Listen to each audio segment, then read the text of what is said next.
Hello everyone welcome to the platform guys. और सबसे पहले तो आप लोगों का बहुत बहुत स्वागत है इस प्लेटफॉर्म के ऊपर जहाँ पर हम अपनी एक नई जर्नी स्टार्ट करने वाले हैं। यहाँ पर सोशल साइंस के जितने भी सब्जेक्ट्स आते हैं, हिस्ट्री, ज्योग्राफी, पॉलिटी, इकोनॉमी, उन सब के ऊपर पढ़ाई होगी। उन सब के ऊपर मैं आपको पढ़ाऊंगा, यहाँ पर नॉलेज दूंगा। और जो हम स्टार्टिंग करने वाले हैं वो हम 6 क्लास से करेंगे। अब यहाँ पे बहुत सारे लोग होंगे, there are lot of peoples यहाँ पे बोलने वाले हैं कि यार 6 क्लास कि क्यों पढ़ानी है, क्यों पढ़नी है? आई मीन 8 से स्टार्ट करते हैं, 7 से स्टार्ट करते हैं।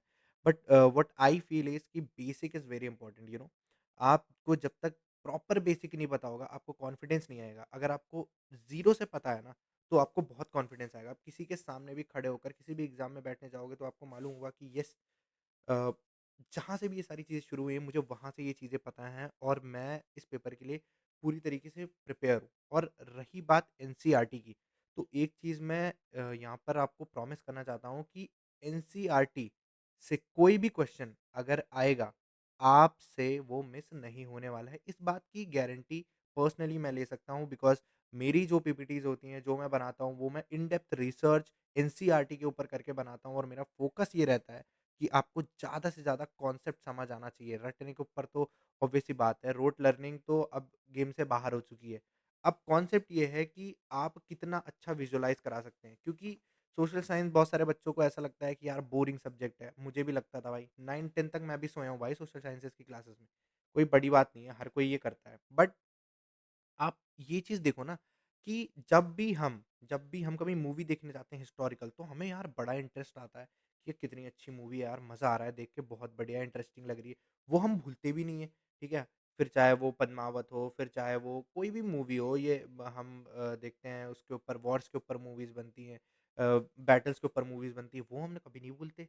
क्यों नहीं भूलते? क्योंकि हम उसको विजुअलाइज़ करते हैं। तो यहाँ पर हिस्ट्री को आपको मैं विजुअलाइज़ कराने वाला हूँ। तो अब मैं पहले से अगर ये चीज़ बोलूँगा कि आपको मज़ा आने वाला है, तो शायद ये थोड़ा-सा गलत लगेगा। बट आप जो है वो लेक्चर को देखिए, उसके बाद आप डिसाइड करिए कि क्या आपको समझ आ रहा है?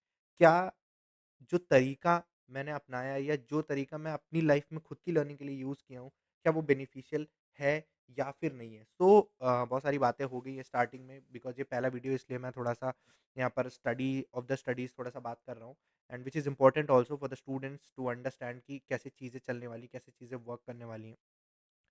तो हम इस लेक्चर को स्टार्ट करते हैं। सबसे पहले मैं आपको बता दूँ कि ये 6th क्लास का पहला चैप्टर है। आपको थंबनेल में पता चल गया होगा, टाइटल से भी आपको आइडिया लग गया होगा कि ये 6th क्लास का पहला चैप्टर है। बहुत ही बेसिक चैप्टर है और बहुत ही ज़्यादा ईज़िली अंडरस्टूडेबल है। बट आपको ये समझना पड़ेगा कि जो चीज़ें ये कह रहा है, यहाँ पर इस चैप्टर के अंदर आप जैसा कि स्लाइड पे देख सकते हैं कि सबसे पहले तो इस चैप्टर के अंदर जो कहा गया है, वो आपसे 4 सवाल पूछे गए हैं। और वो 4 सवाल क्या हैं? पहले तो वो व्हाट आपसे पूछा गया है, वेयर आपसे पूछा गया है, हाउ आपसे पूछा गया है और व्हेन आपसे पूछा गया है। ठीक है? अब अगर कोई 6th क्लास का बच्चा ये वीडियो देख रहा है, तो भाई वो इसी मीम की तरीके से, इस पोस्टर की तरीके से हो जाएगा कि ये क्या हो रहा है भाई?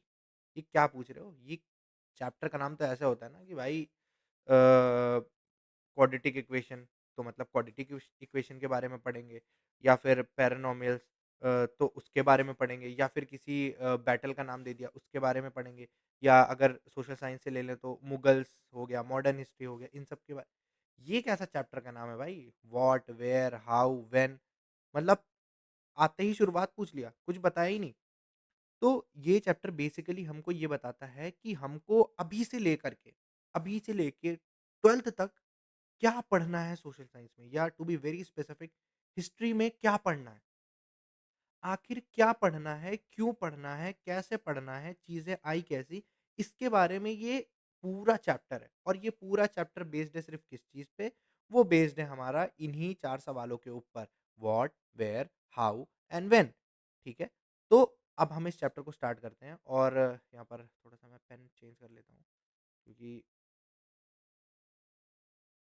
पेन में थोड़ी-सी इश्यू आ रहा है। सो मैंने पेन चेंज कर लिया है, और अब हम यहाँ पर देखते हैं, जैसे कि अब ये बच्चा कन्फ्यूज़ है।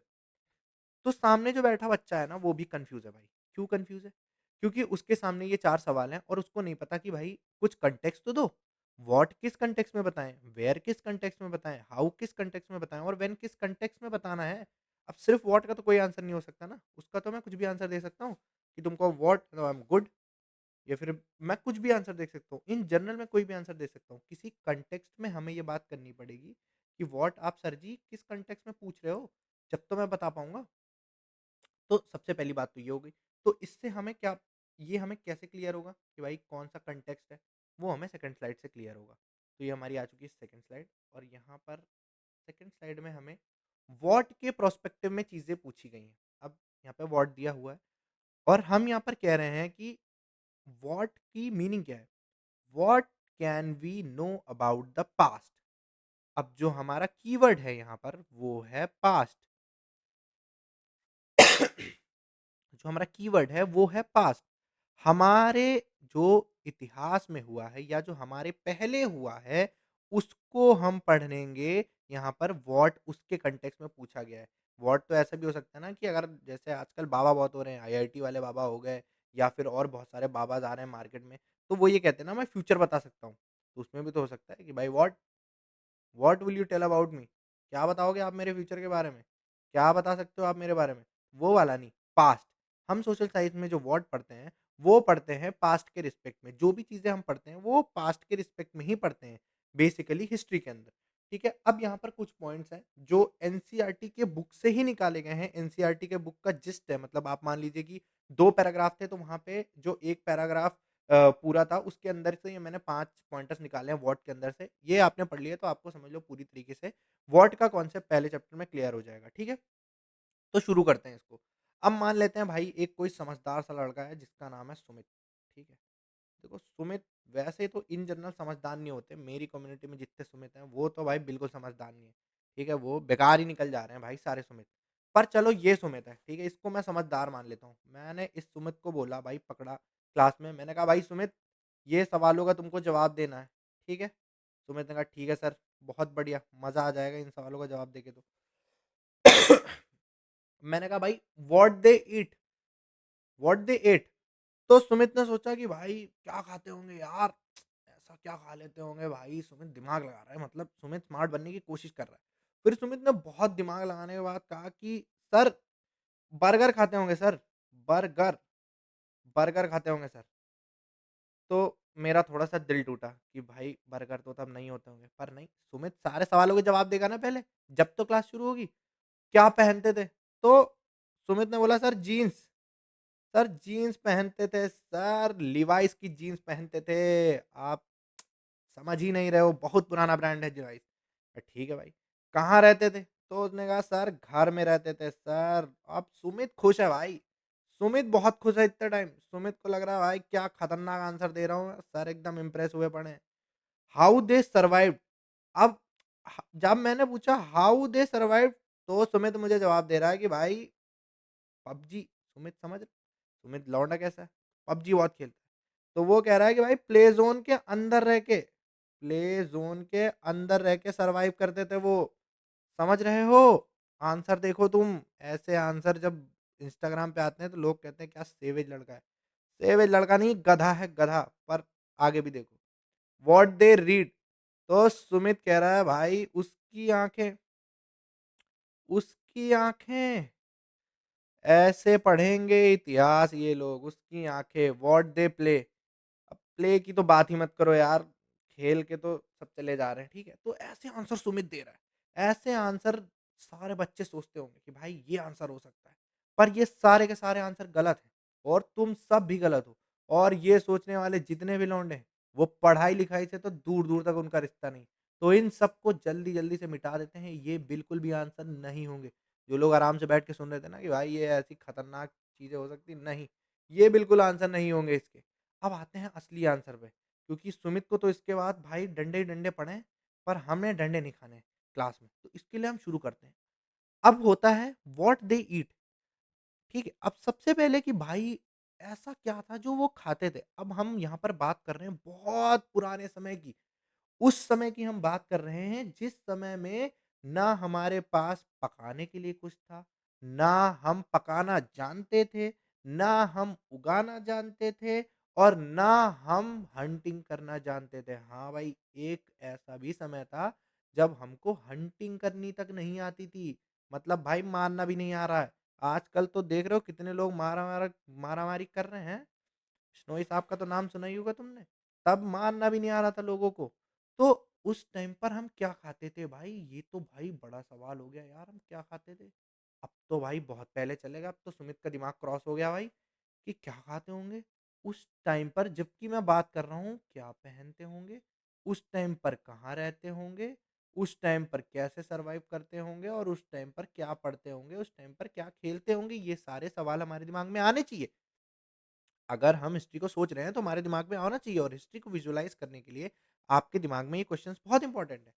तो वो खाते क्या थे? तो जो हमारे सबसे पहले, सबसे पुराने, जितना हमें बुक्स में दिया हुआ है कि जो हमारे पूर्वज थे वो हंटर्स और गैदरर्स थे, ठीक है? वो क्या थे? हंटर्स एंड गैदरर्स थे। और तो आप कहोगे सर जी तुम तो कह रहे थे कि इसमें जो है वो केवल हंटिंग करना जानते ही नहीं थे, तुम तो कहोगे, अब तुम कह रहे हो कि वो क्या कहते हैं हंटर्स और गैदरर्स थे, ठीक है? तो सबसे पहले जो वो लोग थे, वो सबसे पहले जो थे, वो थे भाई गैदरर्स, हंटर भी नहीं थे, समझ रहे हो? हंटर भी नहीं थे वो लोग, वो सिर्फ़ क्या करते थे, इकट्ठा करते थे। पेड़ से फल गिर गया, उसको इकट्ठा कर लिया, कहीं से पत्ते मिल गए, उसको इकट्ठा कर लिया, वही सब खा रहे थे। उसके बाद इन्होंने हंटिंग स्टार्ट करी, पर हम इस पूरे फ़ेज़ को एक ही मानते हैं, इसलिए हम बोलते हैं हंटर्स एंड गैदरर्स, ठीक है? उसके बाद आता है व्हाट दे वोर। तो ऑब्वियस सी बात है, बहुत सारी पिक्चरों में तुमने देखा है कि भाई पत्ते, पत्ते, केले के पत्ते लगा ले रहे हैं। तो हाँ, ये सच है कि बहुत पहले लोग कुछ नहीं पहनते थे, उसके बाद जो लीव्स होती थी, उनसे वो अपने शरीर को ढकते थे। ठीक है? जो लीव्स होती थी, उनसे वो अपने शरीर को ढकते थे। रहते कहाँ थे? तो सबसे पहले तो ये लोग फ़ॉरेस्ट में रहते थे, ठीक है? इनको पता नहीं था कि कैसे चीज़ें वो करनी है, तो फ़ॉरेस्ट में रहते थे। सर्वाइव कैसे करते थे? तो सर्वाइव जब करने की बात आई, तो ये हंटिंग, इनको दूसरों को मारने से पहले खुद को बचाना भी इन्होंने। अब ये सर्वाइव का सीन कैसे हुआ बताता हूँ मैं तुमको, देखो। पहले क्या हुआ, ये खुद को सिर्फ़ बचाते थे, कोई जंगली जानवर इनके ऊपर अटैक करता था, तो ये खुद को बचाते थे। तो जब ये खुद को बचाते थे, तो एक दिन क्या हुआ, बचाते-बचाते इन्होंने खुद को सामने वाले के ऊपर, ऑब्वियस सी बात है अटैक करना पड़ेगा, तो जब अटैक किया तो इन्होंने मार दिया उसको, किल कर दिया। तो जब उन्होंने किल कर दिया, तब उन्हें पता चला कि यार जिससे हम खुद की रक्षा कर रहे हैं, उससे हम मार भी तो सकते हैं। और फिर धीरे-धीरे इनको रियलाइज़ हुआ कि यार अगर उसे मार सकते हैं, तो हम उसे मार के खा भी सकते हैं। समझ रहे हो? तो इस तरीके से इवोल्यूशन हुआ इन लोगों का। तो सर्वाइव कैसे करते थे? तो पहली चीज़ तो खुद की प्रोटेक्शन करते थे, ठीक है? किसी भी चीज़ से शेड बना लिया, या फिर लकड़ियों से कुछ वो बना लिया, ऐसे ये सर्वाइव करते थे, ठीक है? खुद को प्रोटेक्ट करके, प्रोटेक्शन। उसके बाद पढ़ते क्या थे? भाई पढ़ना आता ही नहीं था, तो पढ़ेंगे क्या? उनको खुद ही कुछ नहीं आता था। जब जो मैं तुम्हें बहुत पहले की बात बताऊँगा, वहाँ पर क्या हुआ कि जब 2 लोग एक साथ आए, तो उन्होंने सिम्बल्स का वो किया। सिम्बल्स ये नहीं कि भाई प्लस माइनस, ना, ना वो वाले सिम्बल्स नहीं। अब जैसे मान लो मैं हूँ और तुम हो, मुझे भी कुछ नहीं आता, तुम्हें भी कुछ नहीं आता, ठीक है? अब ये एक थ्योरी होती है जिसको हम लोग बोलते हैं कि वो थ्योरी आपने सुनी होगी कि बेल बजाते हैं और जो वो डॉग होता है या जो कैट होती है वो खाना खाने आ जाती है। तो ये क्या होता है, ट्रेन करा होता है उस डॉग और कैट को। तो जो सबसे पहले टाइम पे होता था, तो वहाँ पे 2 लोग मिले, तो उन्होंने भाई क्या किया कि सुबह-सुबह उठ के मान लो, अब मान लो मैं था, मैं हो गया, मैं और सुमित 2 लड़के हो गए, हमें कुछ नहीं आता, हमें कुछ भी नहीं पता।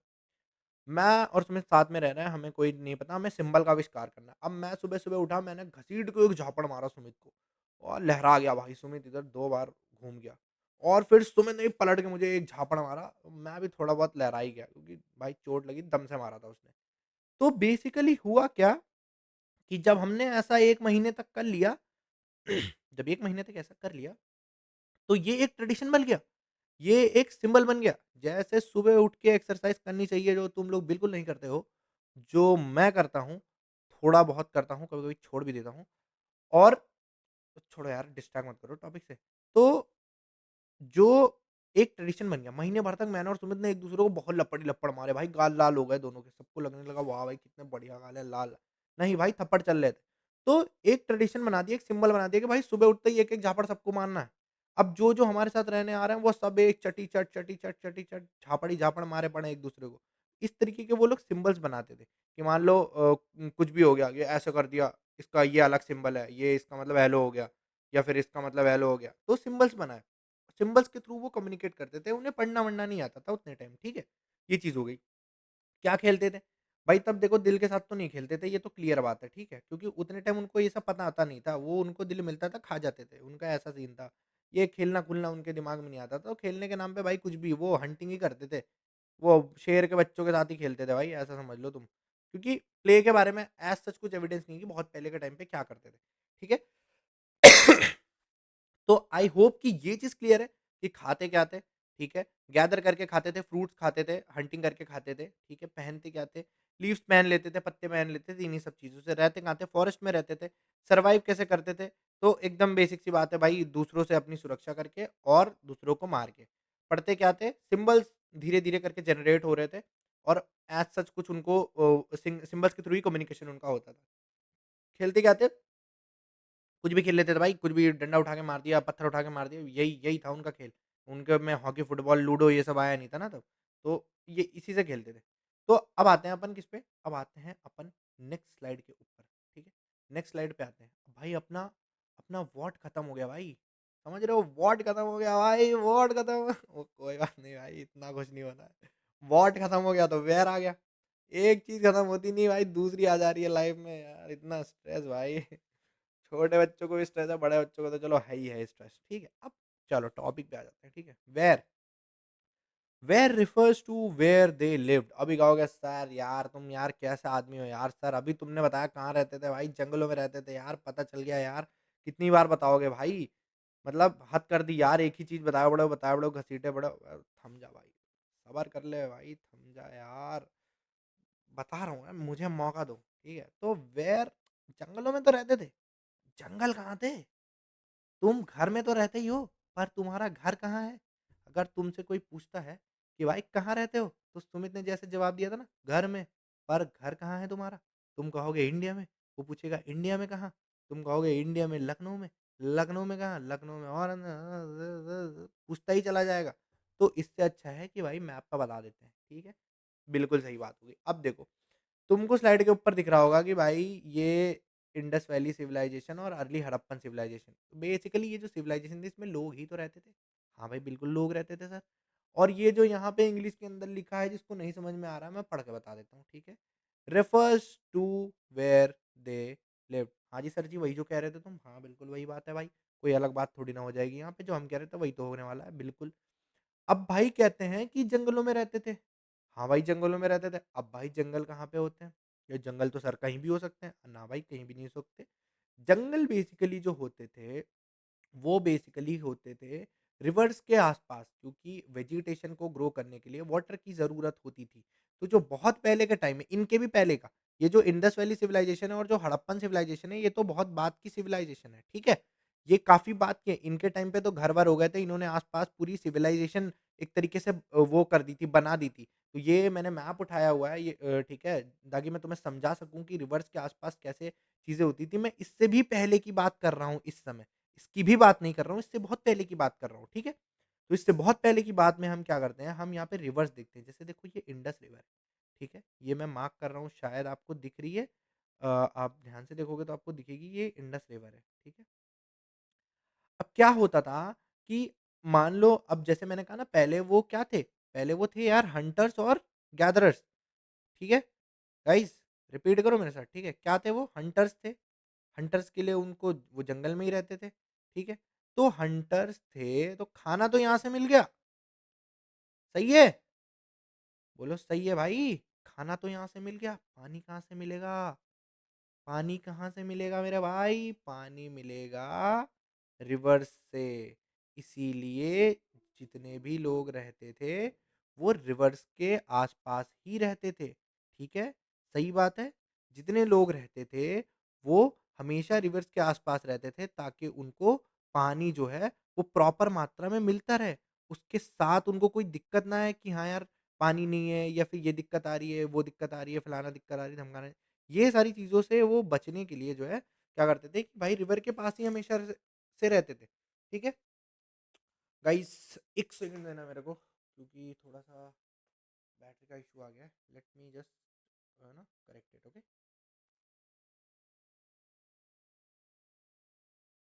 हाँ जी बच्चों, तो यार थोड़ा-सा टेक्निकल प्रॉब्लम आ गया था, उसके लिए I am really, really sorry यार, बहुत-बहुत माफ़ी चाहूँगा।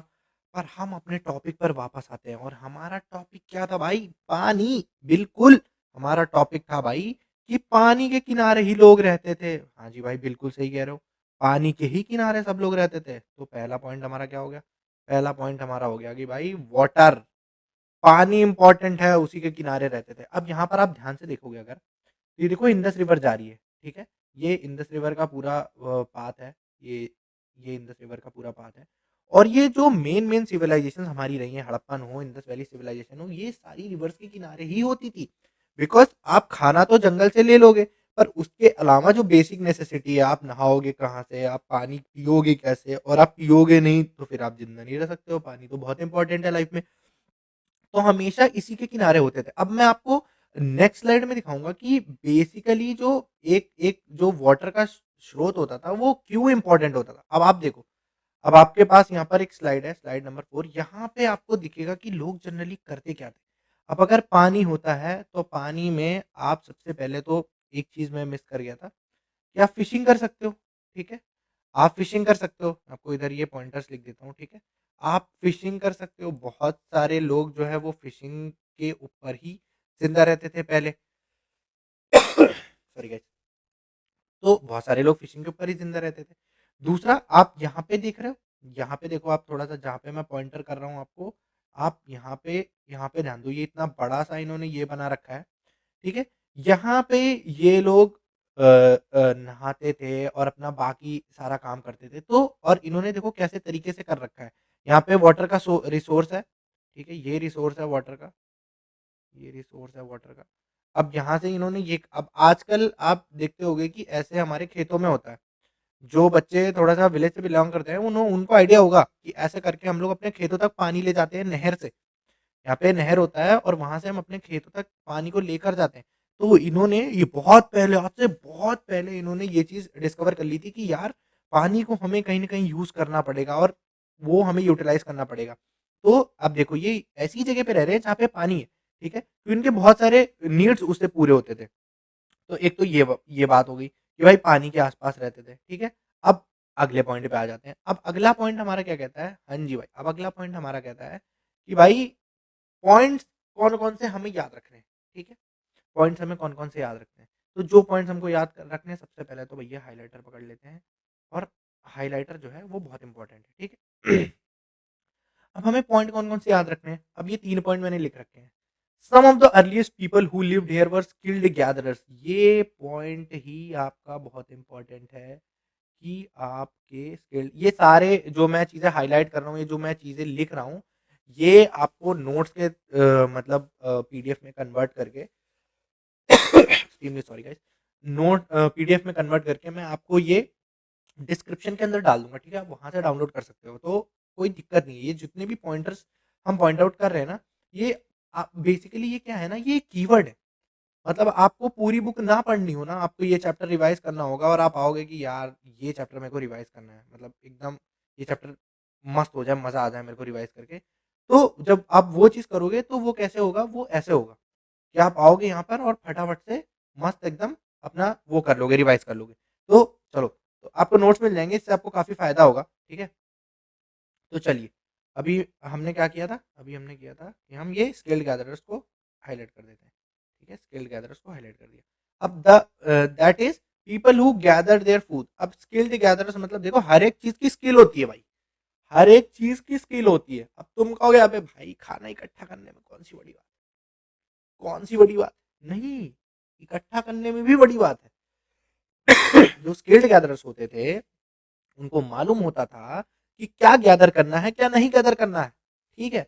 अब मान लो हमने सुमित को ये मौका दे दिया कि भाई सुमित, जाओ जंगल से कुछ खाना लेके चलाओ, ज़हर लेके चला आया, ज़हर लेके चला आया, खाए मर गए सब। ऐसा भी नहीं कर सकते। ऐसा नहीं है कि वो स्किल्ड ही था पहले, पर धीरे-धीरे स्किल्ड हुआ। जैसे आजकल होता है ना, कंपनी में जॉब लेने जाओगे तो क्या बोलेंगे, भाई कितना एक्सपीरियंस है? इसलिए नहीं माँगते कितना एक्सपीरियंस है। बच्चे कहते हैं यार मेरे पास डिग्री है तो सही, यार एक्सपीरियंस तो तब होगा ना जब तुम मुझे मौका दोगे। तो वो मौका नहीं देना चाहते तुम्हें, क्योंकि उन्हें ऐसा बंदा चाहिए जिसने 10 साल तक उस फील्ड की प्रॉब्लम्स को फेस किया हो। तो जो प्रॉब्लम तुम जाके फेस करोगे, वहाँ पे फँसोगे, वो उस प्रॉब्लम का सॉल्यूशन लेके बैठा है, क्योंकि 10 साल से उस फील्ड में। ये होता है। स्किल्ड गैदरर्स का मतलब था उन्हें मालूम होता था कि वो क्या लाना है, क्या नहीं लाना है। और मोस्टली तब के टाइम पे मेन ये काम करते थे, जो जंगल में जाते थे, वहाँ से ढूँढ के चीज़ें लेकर आते थे। Okay, good to go. Next point, they knew about the vast wealth of plants. देखा? अभी जो मैं तुम्हें ऊपर समझा रहा था वही चीज़ नीचे है, ठीक है? Vast wealth of plants. They knew का मतलब ऐसा नहीं है कि सभी जानते थे, पूरे घर में 8 लोग हैं, 8 के 8 जान रहे हैं, ना भाई। कोई एक वेटरन होता था जिसको बहुत नॉलेज होती थी, वो बताता था कि भाई ये जैसे अभी हमारे वहाँ आपने रामायण देखी होगी, ठीक है? वहाँ पे जब श्री राम जी को श्री राम जी के भाई लक्ष्मण जी को नाग पास में बांध दिया जाता है, ठीक है? मेघनाथ के द्वारा। तो जब संजीवनी बूटी लाने जाना होता है, तो संजीवनी बूटी के बारे में बताता कौन है? क्या राम जी के पास इतना नॉलेज नहीं था? क्या हनुमान जी के पास उतना नॉलेज नहीं था? क्या विभीषण के पास नॉलेज नहीं था? क्या नल, नील के पास, जामवंत के पास, इन सब के पास नॉलेज नहीं था? था, बिल्कुल था। एक्सपर्टीज़ नहीं थी। एक्सपर्टीज़ और नॉलेज में बहुत डिफरेंस होता है गाइस। एक्सपर्टीज़ होती है कि आप किसी स्पेसिफिक सब्जेक्ट के, स्पेसिफिक फील्ड के हर एक चीज़ के बारे में, प्रोज़ एंड कॉन्स के बारे में जानते हो। That is called expertise. And जब आप नॉलेज की बात करते हो, तो नॉलेज एक रैंडम टर्म है कि आपको पता है कि हाँ भाई, ऐसी मेडिसिन होती तो है जो इसको ठीक कर सकती है। कौन सी है? नहीं पता। कैसे खानी है? नहीं पता। वो किसको पता थी? वैद्य जी को पता थी। उन्होंने बता दी कि भाई संजीवनी बूटी ले आओ, उसको जाके हनुमान जी लेके चले। ठीक है? So the point is, vast wealth of plants उनको पता थी, surrounding forest and collected roots, fruits and other forest produce for their food. अब ये जो थे इनको सब पता था, तो ये दो कीवर्ड हमें यहाँ से पकड़ने हैं। पहला क्या? स्किल्ड गैदरर्स, दूसरा वास्ट वेल्थ ऑफ प्लांट्स। तो ये दो पॉइंट्स हो गए। आते हैं थर्ड पॉइंट पे, दे ऑल्सो हॉन्टेड एनिमल्स। बिल्कुल, बिल्कुल सच बात है। They also haunted animals. तो ये तीन पॉइंट्स इस स्लाइड के अंदर, ये तीन पॉइंट्स जो थे वो इंपॉर्टेंट थे। इन पॉइंट्स से आपके आंसर्स बनेंगे। बीट आप सिक्स क्लास में हो, आप अपने सेमेस्टर एग्जाम्स या फिर अपने यूनिट टेस्ट, इन सब के आंसर लिखने जा रहे हो, या फिर आपको जब ये बड़े से बड़े लेवल के एग्जाम की मैं बात कर रहा हूँ, छोटे लेवल की नहीं, एसएससी की, किसी भी तरीके की, आप वो करके देख लो। इवन इन यूपीएससी, यूपीएससी का भी आप एग्जाम दोगे ना, तो क्वेश्चन फ्रेम इसी तरीके से होते हैं कि ये जो पॉइंट्स हैं ये आपको उसमें दे दिए जाएंगे ऑप्शंस में। पहले में दे दिया स्किल गैदरर्स, दूसरे में दे दिया वास्ट वेल्थ ऑफ हेल्थ, तीसरे में दे दिया हॉन्टेड एनिमल्स, और बोलेगा कि which among the following skills are of which era, मतलब ये स्किल्स कौन से एरा की हैं। ऐसा करके वो क्वेश्चन आपसे पूछ लेगा। जैसे एक क्वेश्चन यूपीएससी का था, मुझे पूरी तरीके से क्वेश्चन याद नहीं है, बट उन्होंने ये पूछा था कि कौन सा इक्विपमेंट कौन से टाइम पे यूज होता है। तो उन्होंने शायद आयरन बो दिया था, उन्होंने बोला कि ये कौन से टाइम पे यूज होता है, और चार पांच उन्होंने टाइम पीरियड दे दिए थे। तो इस तरीके के क्वेश्चन आते हैं, आपको बेसिक्स जो है वो बहुत स्ट्रांग रखनी पड़ेंगी। तो ये हो गया इस पॉइंट पे। अब चलते हैं अगली स्लाइड पे हम लोग। जो हमारी नेक्स्ट स्लाइड है वो ये, जो हमारी नेक्स्ट स्लाइड है वो है ये। अब हमको अपना पेन चेंज करना पड़ेगा, क्योंकि यहाँ पर अगर कुछ भी हाईलाइट करेंगे तो दिक्कत हो जाएगी। तो हमने पेन क्या किया, बदल लिया भाई। हाँ भाई, बदल लिया। ठीक है। फिजिकल मैप ऑफ सब कॉन्टिनेंट, ये एनसीईआरटी के अंदर आपका मैप दिया हुआ है। ये कोई मैं बना के नहीं लाया हूँ अलग से, मैं क्रेडिट नहीं लूंगा कि मैं बना के लाया हूँ, पर हाँ भाई, मैंने डाउनलोड करके पीपीटी में लगाया, इतना क्रेडिट तो मैं देखो लूंगा ही लूंगा, सीधी बात है भाई। ठीक है। तो अब समझते हैं सबसे पहले इस मैप के बारे में कि ये मैप क्यों दिया है। छठी क्लास के बच्चे को फिजिकल मैप की आखिर क्या जरूरत है? उसी को तो जरूरत है, उसी को तो जरूरत है। तभी तो सुमित के ऐसे अटपटे सवाल जो है वो जेन्युइन सवाल में, अच्छे क्वेश्चंस में डेवलप हो पाएंगे कि हाँ भाई ये बताओ, हाँ भाई वो बताओ। सही है, बिल्कुल। आओ चलो अब देखते हैं कि एनसीईआरटी क्या आपको बताना चाहती है। तो बेसिकली आप अगर ध्यान से देखोगे, तो यहाँ पे आपको क्या दे रखे हैं? रिवर्स दे रखे हैं, ठीक है, और रेंजेस दे रखी हैं, माउंटेन रेंजेस दे रखी हैं। ये हिमालयाज है, ये ब्रह्मपुत्रा रिवर है, ठीक है, गारो हिल्स हैं। उसके बाद इधर आप देखोगे किरतार एंड सुलेमान हिल्स है, ठीक है, फिर इंदस रिवर है, सतलज है, थार डेजर्ट है। सब कुछ यहाँ पर आपको बारी बारी से दे रखा है। अब हमें करना क्या है? अब जब आप अपनी एनसीईआरटी उठाओगे, जब आप उसमें पढ़ोगे तो आपको हर एक टॉपिक के पहले एक क्वेश्चन मिलेगा। उस क्वेश्चन को आपको सॉल्व करना होता है। तो इस मैप के ज़रिए हम जो है वो अपने क्वेश्चन सॉल्व करेंगे। तो लेट्स सी कि पहला क्वेश्चन हमारा क्या होता है? आ जाओ भाई अगली स्लाइड पे चलते हैं और अगली स्लाइड हमारी आ गई ये। लो भाई, लो भाई, हाँ जी भाई आ गए। Sulaiman and Kirthar hills. अब ये क्या चीज़ है भाई? ये क्या चीज़ है? आ जाओ भाई। ये है भाई, ये चीज़ है भाई ये। दिख रही है? दिख रही है गाइस, दिख रही है इंडस रिवर के जस्ट ऊपर जहाँ पे मैं मार्किंग कर रहा हूँ अभी। ये है आपकी सुलेमान एंड किरतार हिल्स। ठीक है? समझ आ गई कहाँ पे है? ओके, नेक्स्ट टॉपिक पे आते हैं। अब हम कह रहे हैं कि भाई some of the areas where women's and men's first began to grow crops such as wheat, barley about 8,000 years ago are located here. ठीक है भाई, स्टोरी टाइम। ओके बच्चों ताली बजाओ, स्टोरी टाइम। तो भाई जो मैंने सुना है, मैंने अपने टीचर से पढ़ा है, वो ये जो क्रॉप्स की स्टोरी है, आपको शायद ये बात पता नहीं होगी, बट जो पहली बार खेती करी थी वो एक वुमन ने करी थी। ओके, अभी तो लिखा हुआ है, इससे पहले शायद आपको नहीं पता होगी क्योंकि आजकल जो मतलब मेन हैं वही खेती करने जाते हैं, वुमेन्स बहुत कम जाती हैं। हाउस होल्ड वर्क है या फिर कॉर्पोरेट वर्ल्ड है, इन सब चीज़ों में वो काम करती हैं। सबसे पहली जो क्रॉप उगाई थी वो एक वुमेन ने उगाई थी। गाइस फेमिनिज्म, चलो भाई जल्दी जल्दी भाई क्रेडिट दो, लड़कियों को खाना नहीं होता तुम्हारे पास। तो हुआ क्या था पॉइंट पे आ जाते हैं भाई। फेमिनिज्म का तो पॉइंट है नहीं, पर इस पॉइंट पे आ जाते हैं। हुआ क्या था कि आज से 8,000 साल पहले, जब भाई मर्दों की वैसे भी जिंदगी खराब हो रखी थी, लौंडों के लाइफ में देखो सेटिस्फेक्शन और सुकून नहीं है।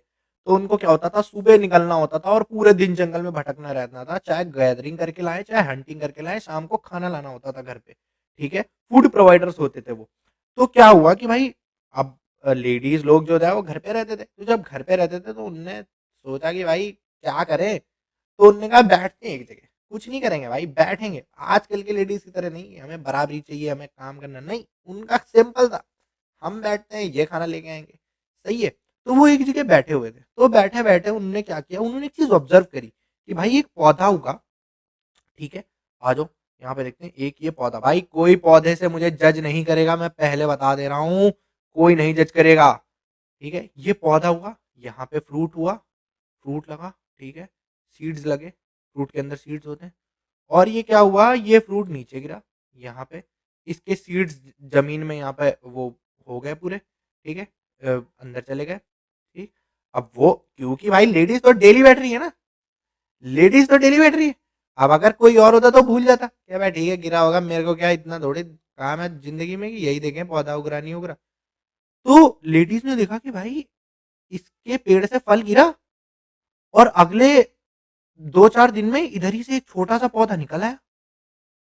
तो भाई लेडीज लोग के पास दिमाग तो होता ही है ना? तो उन्होंने कहा कि हाँ भाई ये क्या हो रहा है? ऐसे करके उन्होंने ऑब्जर्व करा।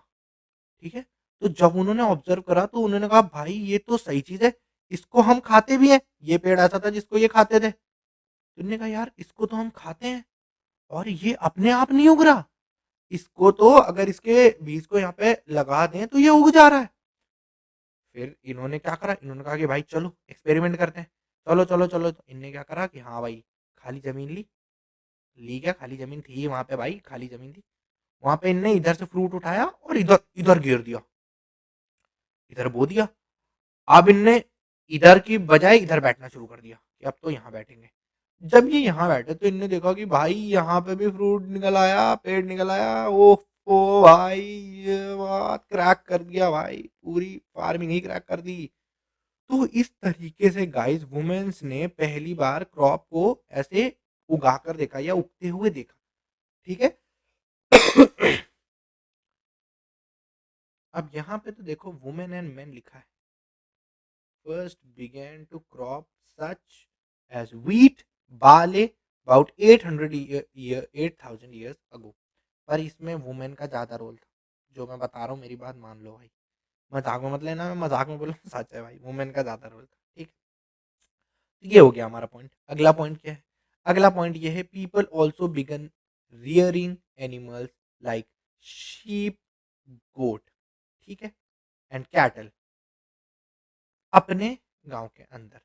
अब अब हम यहाँ पे आपको समझाएँगे कि हंटिंग स्टार्ट हो गई थी, ठीक है? हंटिंग स्टार्ट हो गई थी, उसके साथ-साथ गैदरिंग तो चल ही रही थी, उसके साथ-साथ क्रॉप उगाना भी आ गया, उसके साथ-साथ अब इन्होंने रेयरिंग भी स्टार्ट कर दी।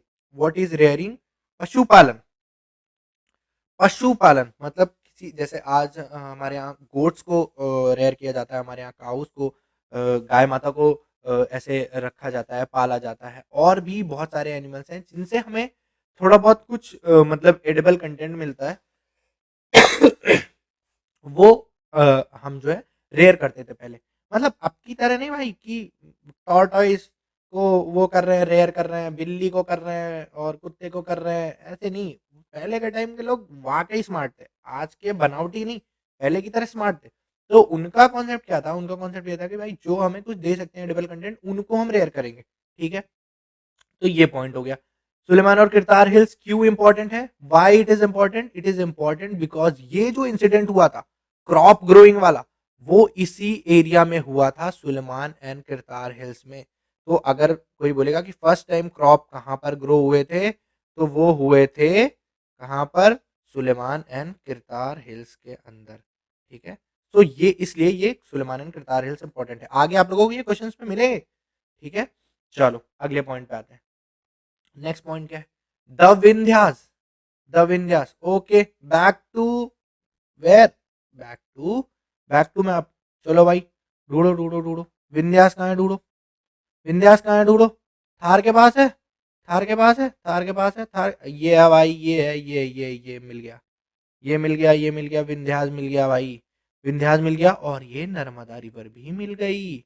विंध्यास मिल गया और नर्मदा रिवर भी मिल गई। Let's go.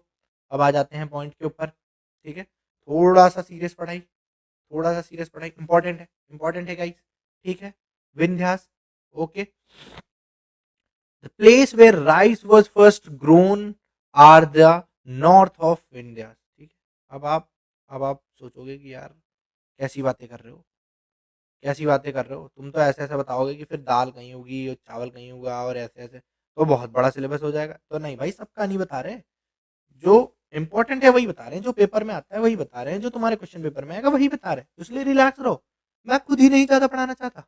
तुम्हें क्या लग रहा है मुझे मजा आती है पीपीटी बनाने में कि मैं 50 पन्ने की पीपीटी बना दूं, एक्स्ट्रा पढ़ा दूं? नहीं। Which is important, which is to the point, the only content I will provide it to you. ज़्यादा मैं भी नहीं पढ़ाना चाहता। ऐसा थोड़ी है कि मैं 5 घंटे बैठ के आपको लेक्चर देना चाहता हूँ। नहीं भाई, अगर वो 40 मिनट में हो जा रहा है, I am more than happy to do it. ठीक है, चलो आ जाते हैं। तो हमने क्या देख लिया? सबसे पहले हमने देख लिया भाई सुलेमान और किरतार हिल्स के अंदर सबसे पहले क्या हुआ, वेजिटेशन आ गई, मतलब हमें ग्रो करना आ गया। ठीक है, उसके बाद हमने देख लिया कि राइस, राइस सबसे पहले कहाँ पे उगाया गया? वो नॉर्थ ऑफ द विंध्यास के एरिया में उगाया गया। नीचे आ जाओ भाई। Ganga and it's tributary. Ganga मैया ने तो आज तक भाई इतना हमको रिसोर्स दिया, इतना हमको रिसोर्स दिया है कि उसकी वजह से बहुत बहुत बहुत लाइफ आसान कर दी हमारी। वरना लाइफ इतनी टफ हो जाती है जिसका कुछ हिसाब नहीं है। सो आज से नहीं, बहुत पहले से गंगा मैया हमारे साथ ये रिसोर्सेज शेयर करती आ रही हैं। तो पॉइंट्स पे आते हैं। In ancient times the area along these rivers to the south of Ganga was as Magadha. Picture तो देखते हैं ना, सब लोग पिक्चर देखते हो? ठीक है, कोई झूठ नहीं बोलेगा भाई, कोई झूठ नहीं बोलेगा कि मैं पिक्चर नहीं देखता हूँ, पहले बता रहा हूँ। और जो नहीं भी देखते हो ना, वो भी बोलो कि मैं पिक्चर देखता हूँ। बोल दो यार, थोड़ा समझाने में आसानी होगी। ठीक है, हाँ तो भाई सब पिक्चर देखते हैं। ओके, फाइनल है, डन है। मगध का नाम सुना है? कितने लोगों ने महाभारत देखी? चलो फटाफट कमेंट्स में बताओ भाई, कितने लोगों ने महाभारत देखी है? महाभारत देखी है? मगध का नाम सुना है? जनपद का नाम सुना है? नहीं सुना है? आज सुन लो। एक मगध नाम का राज्य हुआ करता था। ठीक है, क्या हुआ करता था? मगध नाम का राज्य हुआ करता था। भाई साहब, जैसे तुमने वो देखा है ना, क्या बोलते हैं, यूएसए। यूएसए इस वक्त कितना पावरफुल है? यूएसए इस वक्त कितना पावरफुल है? देशभक्ति के फ्लो में आके मत बोलना, रियलिटी में बोलना, बहुत पावरफुल है यूएसए। यूके यूएसए के पास हर एक चीज़ है। उसके पास आर्म्स है, उसके पास मीडिया है, उसके पास मल्टीनेशनल कंपनीज़ है, उसका टेक हम यूज़ करते हैं, उसकी टेक्नोलॉजी हम यूज़ करते हैं। यूएसए इस समय बहुत पावरफुल है। उसी तरह मगध बहुत पावरफुल था। मगध बहुत पावरफुल क्यों था? मगध बहुत पावरफुल इसलिए था क्योंकि उसके पास रिसोर्सेज़ थे। उसके पास रिसोर्सेज़ क्यों थे? क्योंकि उसके आस-पास वो जो जहाँ पर बसा हुआ था, उसको हम बोलते हैं गंगा एंड इट्स ट्रिब्यूटरीज के आसपास ये मगध बसा हुआ था। तो जो गंगा के आसपास का एरिया है उसको हम लोग क्या बोलते हैं? क्या बोलते हैं भाई? गंगा के आसपास का जो एरिया है वो क्यों बेनिफिशियल है हमारे लिए? इसलिए बेनिफिशियल है कि यहाँ पर बहुत सारी खेती हो सकती है, बहुत सारा प्रोडक्शन हो सकता है, बहुत सारा। मतलब यहाँ पे इतना सारा प्रोडक्शन हो सकता है कि तुम एक बीज डालो 2 पेड़ निकल आए। नहीं, इतना भी नहीं हो सकता, ज़्यादा हो गया थोड़ा, पर हो सकता है। बहुत सारा प्रोडक्शन यहाँ पर हो सकता है। इसके लिए जब प्रोडक्शन ज़्यादा होता था तो इनका एक्सपोर्ट ज़्यादा अच्छा था, इनका एक्सपोर्ट ज़्यादा अच्छा था, तो इनके पास पैसे ज़्यादा थे, इनके पास पैसे ज़्यादा थे, तो इनके पास इक्विपमेंट ज़्यादा थे, इनके पास इक्विपमेंट ज़्यादा थे, तो ये पावरफुल ज़्यादा थे भाई, एज़ सिंपल एज़ दैट। और भाई किसी दिन क्या एमीवे ना बन जाओ भाई, बहुत तेज़-तेज़ पढ़ा लगाओ, हल्का पढ़ाते हैं थोड़ा, हल्का रखते हैं, ठीक है? उसके बाद क्या था? It's rulers were very powerful and set up a large kingdom. हाँ भाई, मगध के रूलर्स बहुत पावरफुल थे। चलो बच्चों कमेंट्स में बताओ, क्यों थे? क्यों थे भाई पावरफुल? क्योंकि उनके पास गंगा एंड इट्स ट्रिब्यूटरीज के पास उनका वो था। उसकी वजह से उनके पास एग्रीकल्चर ज़्यादा अच्छा होता था। उसकी वजह से उनका एक्सपोर्ट अच्छा था। उसकी वजह से उनके पास इकोनॉमी अच्छी थी। और उसकी वजह से वो पावरफुल थे। समझ में आई बात? समझ में आया क्या? मगज में आया क्या? भाई समझ आ रहा है? बिल्कुल भाई समझ आ रहा है, बहुत बढ़िया, बहुत बढ़िया भाई। तो ये हो गए पॉइंट्स हमारे। हमने अब तक अभी अभी रिकैप भी कराऊंगा, टेंशन नहीं लेने का। अभी रिकैप कराऊंगा, ठीक है, अभी रिकैप कराऊंगा तुमको, ठीक है। चलते हैं, आगे चलते हैं, ठीक है, ये हो गया। अब आ जाओ, रिकैप कराते हैं, रिकैप कराते हैं, रिकैप कराते हैं, बहुत जरूरी है भाई, रिकैप बहुत इंपॉर्टेंट है। रिवीजन इज वेरी इंपॉर्टेंट, ठीक है। सबसे पहले क्या था, ठीक है, यहाँ पे आ जाते हैं। पॉइंट नंबर वन, सबसे पहले क्या था? सुलेमान एंड, शॉर्ट में लिखूंगा यार, ज़्यादा लिखना नहीं है। सुलेमान एंड करतार हिल्स, ठीक है, बोलो। चलो चलो चलो चलो गाइस, कमेंट्स में लिखो। सुलेमान एंड करतार हिल्स पे क्या था? क्या था, क्या था, क्या था, क्या था? फटाफट बताओ, बता दे जाओ भाई, कमेंट्स में लिखो, मैं लिखता जाता हूँ कहाँ कहाँ कहाँ का बताना है। विंध्यास में क्या था? ठीक है, गंगा एंड इट्स ट्रिब्यूटरीज में क्या था? गंगा एंड ट्रिब्यूटरीज, हाँ भाई, आंसर फटाफट कमेंट्स में आंसर, ठीक है। तो सुलेमान एंड करतार हिल्स में क्या था? सुलेमान एंड करतार हिल्स में, हो गया, लिख लिया ना सबने? गद्दारी मत करना भाई, गद्दारी कर बे, गद्दारी मत करना, ठीक है। तो सुलेमान एंड करतार हिल्स में क्या हुआ था? फर्स्ट टाइम क्रॉप को ग्रो करा गया था, फर्स्ट टाइम, ठीक है, फर्स्ट टाइम क्रॉप को ग्रो करा गया। विंध्यास में क्या हुआ था? नॉर्थ ऑफ द विंध्यास में क्या हुआ था? राइस को पहली बार ग्रो करा गया था, ठीक, राइस को पहली बार ग्रो करा गया। गंगा एंड डिस्ट्रीब्यूटरीज में क्या हुआ था? मगधा, मगधा नाम का एक राज्य था जो बहुत पावरफुल था, जो बहुत पावरफुल था। पावरफुल क्यों था? क्योंकि उसका एग्रीकल्चर अच्छा था, ठीक है। अरे, उसका एग्रीकल्चर अच्छा था। एग्रीकल्चर अच्छा क्यों था? क्योंकि वो गंगा एंड ट्रिब्यूटरीज के आसपास था, गंगा एंड ट्रिब्यूटरीज के आसपास था, ठीक है। इसकी वजह से इसका एक्सपोर्ट अच्छा था, एक्सपोर्ट की वजह से इसका इकोनॉमी अच्छा था, और इकोनॉमी अच्छा होने की वजह से इसके पास आर्म्स अच्छे थे, ठीक है। और आर्म्स अच्छे थे तो ये पावरफुल था, पावरफुल था। और इसकी वजह से इसका किंग भी पावरफुल था। सही बात है, ये एक हायरार्की है, आप इसको समझ लें और देख लें। ठीक बात है? रिवीजन हो गया, ठीक है? यहाँ आ जाते हैं, ये रिवीजन स्लाइड है, ठीक है? रिवीजन स्लाइड, ये सब आपको मिल जाएगा, टेंशन लेने की ज़रूरत नहीं है, ये सब की सब चीज़ें आपको नीचे मिल जाएँगी। ओए! लो फिर आ गया सुमित। भाई सुमित का भाई गेम भाई, सुमित से मैं परेशान हूँ भाई, जो सच बात है, ठीक है? पहले सुमित क्या पूछ रहा था? What, where, how, when. अब सुमित क्या पूछ रहा है? अब सुमित पूछ रहा है भाई नेम बताओ लैंड का। हाँ भाई, कौन से लैंड का नाम बताएं? कौन से लैंड का नाम बताएं? भाई ये बताओ मेरे को, कौन से लैंड का नाम बताएं सुमित भाई? तो भाई जहां तुम रहते हो वहीं का नाम बताओगे, ठीक है? ये बात हो रही है हमारे ही कंट्री के बारे में, ठीक है? हमारे ही कंट्री के बारे में स्लैश हमारे ही देश के बारे में। सही बात है, सही बात है, समझ में आ रहा है, कोई दिक्कत तो नहीं है, ठीक है? अभी और समझ में आएगा। हाँ भाई ये लो, खुल गई पिटारा, खुल गया पिटारा। भाई बच्चों, ये क्या लिख रखा है यार? ये क्या लिख रखा है साइड में? इंडिया, भारत, हिंदुस्तान है? इंडिया सही है, भारत सही है, कि हिंदुस्तान सही है? ये बताओ। गाना तो इस पे भी बना है, I love my India, Bharat पे भी बना है, ये हिंदुस्तान हमारा इस पे भी बना है, सब पे बन रखा है भाई। बॉलीवुड वालों के हिसाब से तो सभी नाम है, और दो तीन है बॉलीवुड वालों के हिसाब से, ठीक है? बट हमको क्या बात करनी है? बॉलीवुड के हिसाब से बात नहीं करनी, एनसीईआरटी के हिसाब से बात करनी है। चलो, कमेंट्स में बताओ भाई सबसे पहले जाके कि कौन सा नाम सही है। बेईमानी मत करना, देखता हूँ किसको पता है। कोई बात नहीं, गलत हो जाएगा तो कोई दिक्कत नहीं है, क्योंकि गलत तो किसी से भी हो सकता है भाई। इट्स नॉट इम्पोर्टेंट कि तुम्हारा कुछ गलत हो रहा है, इट्स इम्पोर्टेंट कि तुम्हारा गलत नहीं हो रहा है। अगर तुमसे कुछ गलती ही नहीं हो रही है तो तुम सुधार ही नहीं पाओगे, फिर तो तुम बेकार ही हो जाओगे। गलती करना इज वेरी इंपॉर्टेंट। डू गलती, गलती करो जल्दी जल्दी।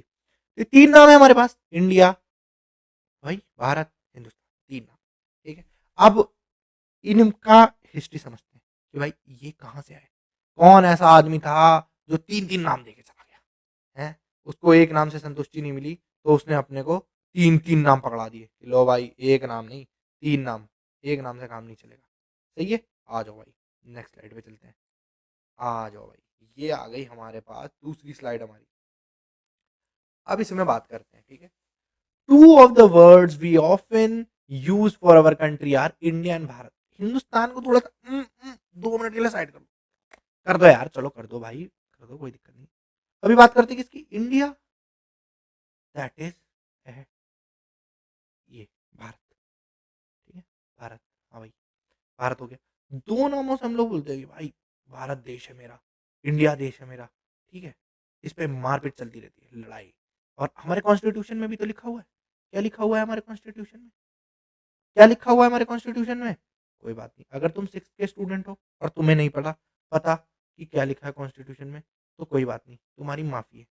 पर अगर तुम बड़ी क्लास के स्टूडेंट हो और तुम्हें नहीं पता कि क्या लिखा है कॉन्स्टिट्यूशन में, तो बहुत दिक्कत वाली बात है। India, that is Bharat.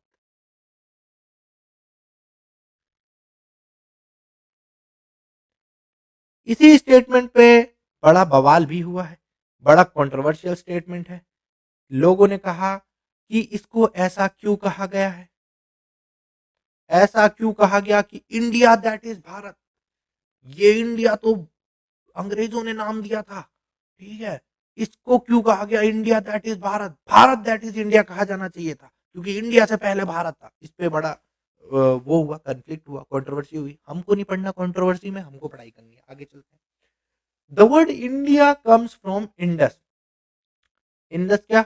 Indus river भी तो है, अभी पीछे पढ़ा था, है ना? इंडस रिवर के आसपास क्या था? सिविलाइजेशन, सिविलाइजेशन था ना? कौन कौन सा? ए यार ये हमेशा गलत क्या हो जाता है। देख रहे हो मुझसे इतना गलत हो रहा है, तुम लोग अपने में ही परेशान रहते हो कि सर मेरे से गलत हो जा रहा है, मेरे से गलत। ठीक है भाई, गलत हो जा रहा है तो ठीक है, नहीं गलत हो रहा है तो दिक्कत है, ठीक है? लो, चलो भाई, सिविलाइजेशन, ठीक। इसके आसपास क्या थी? सिविलाइजेशन थी। रिवीजन करते चलो भाई फटाफट, रिवीजन में कोई गलती नहीं।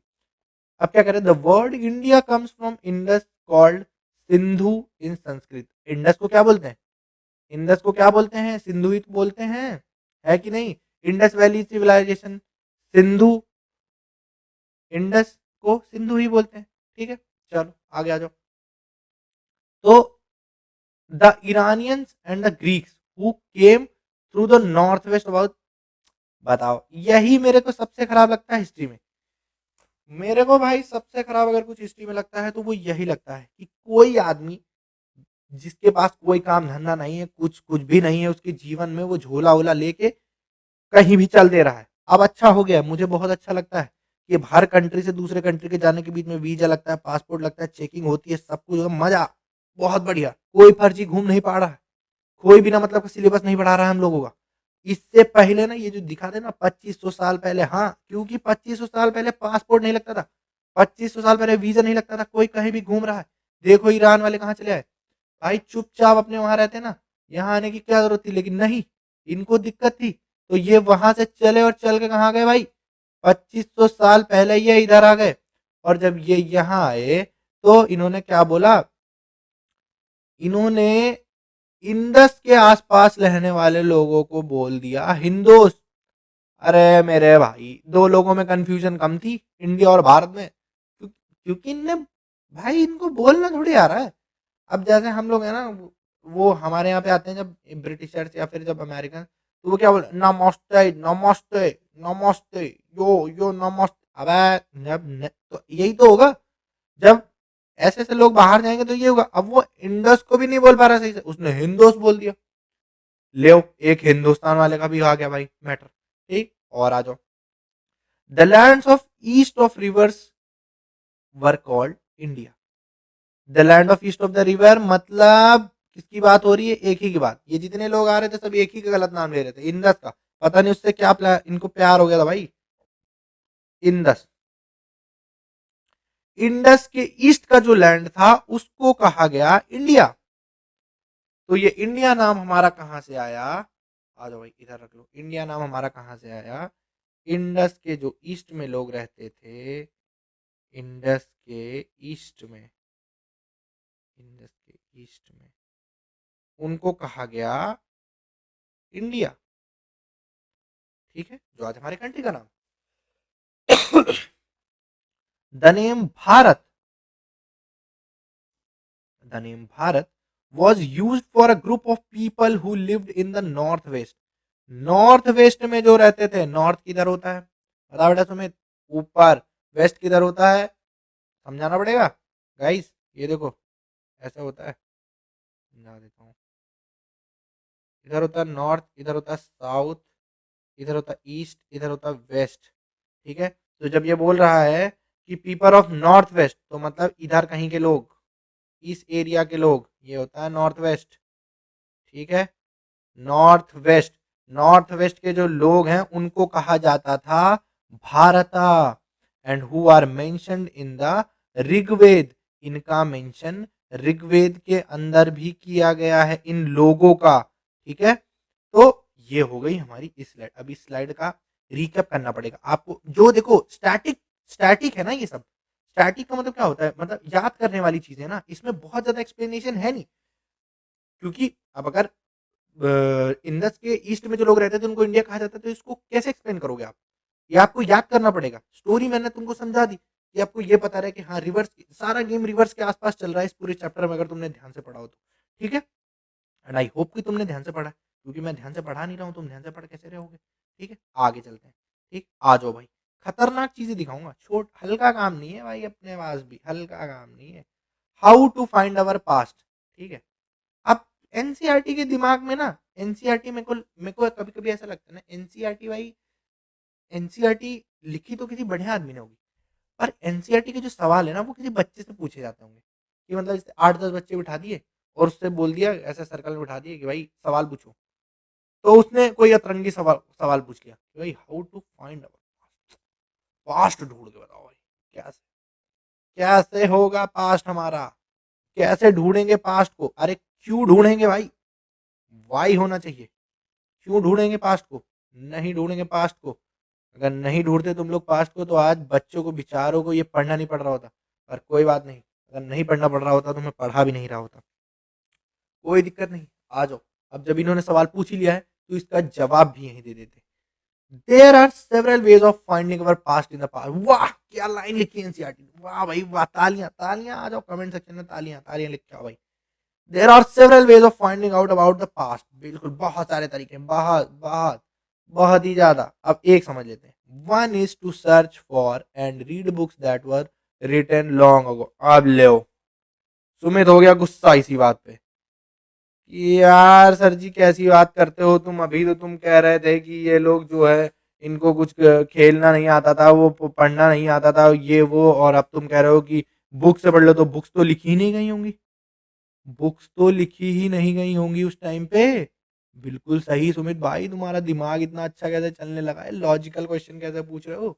तो जब बुक्स लिखी नहीं गई थी, तो सर पढ़ते, ये कैसे कह रहे हैं कि पीछे का पढ़ के वो कर लो। तो भैया बुक्स तो नहीं लिखी गई थी, पर मैंने ये भी तो बताया था कि सिंबल्स का यूज करते थे। अरे हाँ या ना, हाँ या ना भाई, बोला था कि नहीं बोला था। तमाचे मेरे और सुमित के गाल पे लाल लाल, भूल गए क्या। सिंबल्स का यूज करते थे, नहीं करते थे, बिल्कुल करते थे सिंबल्स का यूज। तो उन्हीं सिंबल्स का यूज कर करके ये लोग एक स्क्रिप्ट लिखते थे ना भाई ना। आज की पिक्चर वाली स्क्रिप्ट नहीं, मेन्यू स्क्रिप्ट लिखते थे। मेन्यू स्क्रिप्ट मतलब क्या होता है, इंसान के हाथों से लिखी गई जो स्क्रिप्ट होती है उसको कहते हैं मेन्यू स्क्रिप्ट। ठीक है, ठीक है भाई। मेन्यू स्क्रिप्ट, हाँ भाई आ जाओ इधर, मेन्यू स्क्रिप्ट का भी दे रखा है इन्होंने एक्सप्लेनेशन पूरा। ठीक है, मेन्यू स्क्रिप्ट क्या होती है, because they were written by hands, हाथों से लिखी गई थी इसलिए वो मेन्यू स्क्रिप्ट थी। This comes from the Latin word manu, meaning hand. Latin में एक शब्द है मनु, उसका मतलब है हैंड, उसी से आया है मेन्यू स्क्रिप्ट। ठीक है, ये जो नीचे बना हुआ है हाँ भाई सॉरी गाइस, ये जो नीचे बना हुआ है ये क्या है भाई, ये एक मेन्यू स्क्रिप्ट है। तुम कहोगे सर ये क्या फारसी में लिखा है क्या, कौन सी भाषा में लिखा है भाई। तो मैं कहूंगा कि उनकी अपनी एक स्पेशल लैंग्वेज होती थी जो वो डेवलप करते थे, और उस उनके लोग उसी को समझते थे। आज भी तो वैसा ही हो रहा है भाई। किसी ने हिंदी डेवलप करी, उसने कहा भाई अगर हम ए बोलेंगे तो उसको ऐसे लिखेंगे, अगर हम बी बोलेंगे तो उसको ऐसे लिखेंगे, अगर हम सी बोलेंगे तो उसको ऐसे लिखेंगे। मान लो मैं पहले आया होता, मैं पहले आया होता तो मैं कहता था भाई ए को ऐसे लिखूंगा, बता, बी को मैं ऐसे लिखूंगा ऐसे, और सी को मैं ऐसे लिखूंगा। तो तुम कुछ कर लेते मेरा, तो तुम भी तो यही पढ़ते फिर बाद में, पढ़ते कि नहीं पढ़ते। फिर तुम ए की जगह पे ये लिख रहे होते, बी की जगह पे ये लिख रहे होते, सी की जगह पे ये लिख रहे होते। ये क्या है सिंबॉलिक रिप्रेजेंटेशन ही तो है, या और कुछ है। सिंबॉलिक रिप्रेजेंटेशन ही तो है ये भाई। हाँ सर बिल्कुल सिंबॉलिक रिप्रेजेंटेशन ही है। तो बहुत बढ़िया, समझ गया फिर कि हमें जो पता चलता था पास्ट में मेन्यूस्क्रिप्ट्स की वजह से पता चलता था। अब कहोगे कि सर ये गलत बात है, तुमने मेन्यूस्क्रिप्ट का नाम ले लिया पर तुमने बताया नहीं कि यार मेन्यूस्क्रिप्ट कैसी होती है, मतलब है, समझ लो। चलो आ जाओ, रिवीजन करना है। अभी तो तीन ही स्लाइड हुई, रिवीजन क्या करेंगे, आगे करते हैं, अभी नहीं। सही है, आ जाओ। ये क्या लिखा है भाई, तुम कहोगे अरे सर ये तो एम मिल गया सर, पहले के जमाने के लोग इंग्लिश जानते थे। नहीं रे नालायक, वो एम नहीं है, वो एच नहीं है, वो ई नहीं है, वो एन नहीं है नालायकों, वो उनका सिंबल है।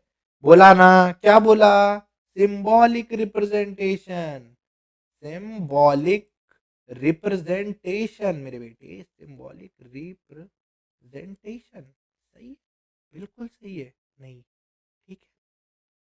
हाँ भाई, चलो सारे बच्चे जवाब दो। ये जो लिखा हुआ है, छपा हुआ है, जो लिखा हुआ है, इसको क्या बोलते थे। हाँ भाई, क्या बोलते थे, मेन्यूस्क्रिप्ट।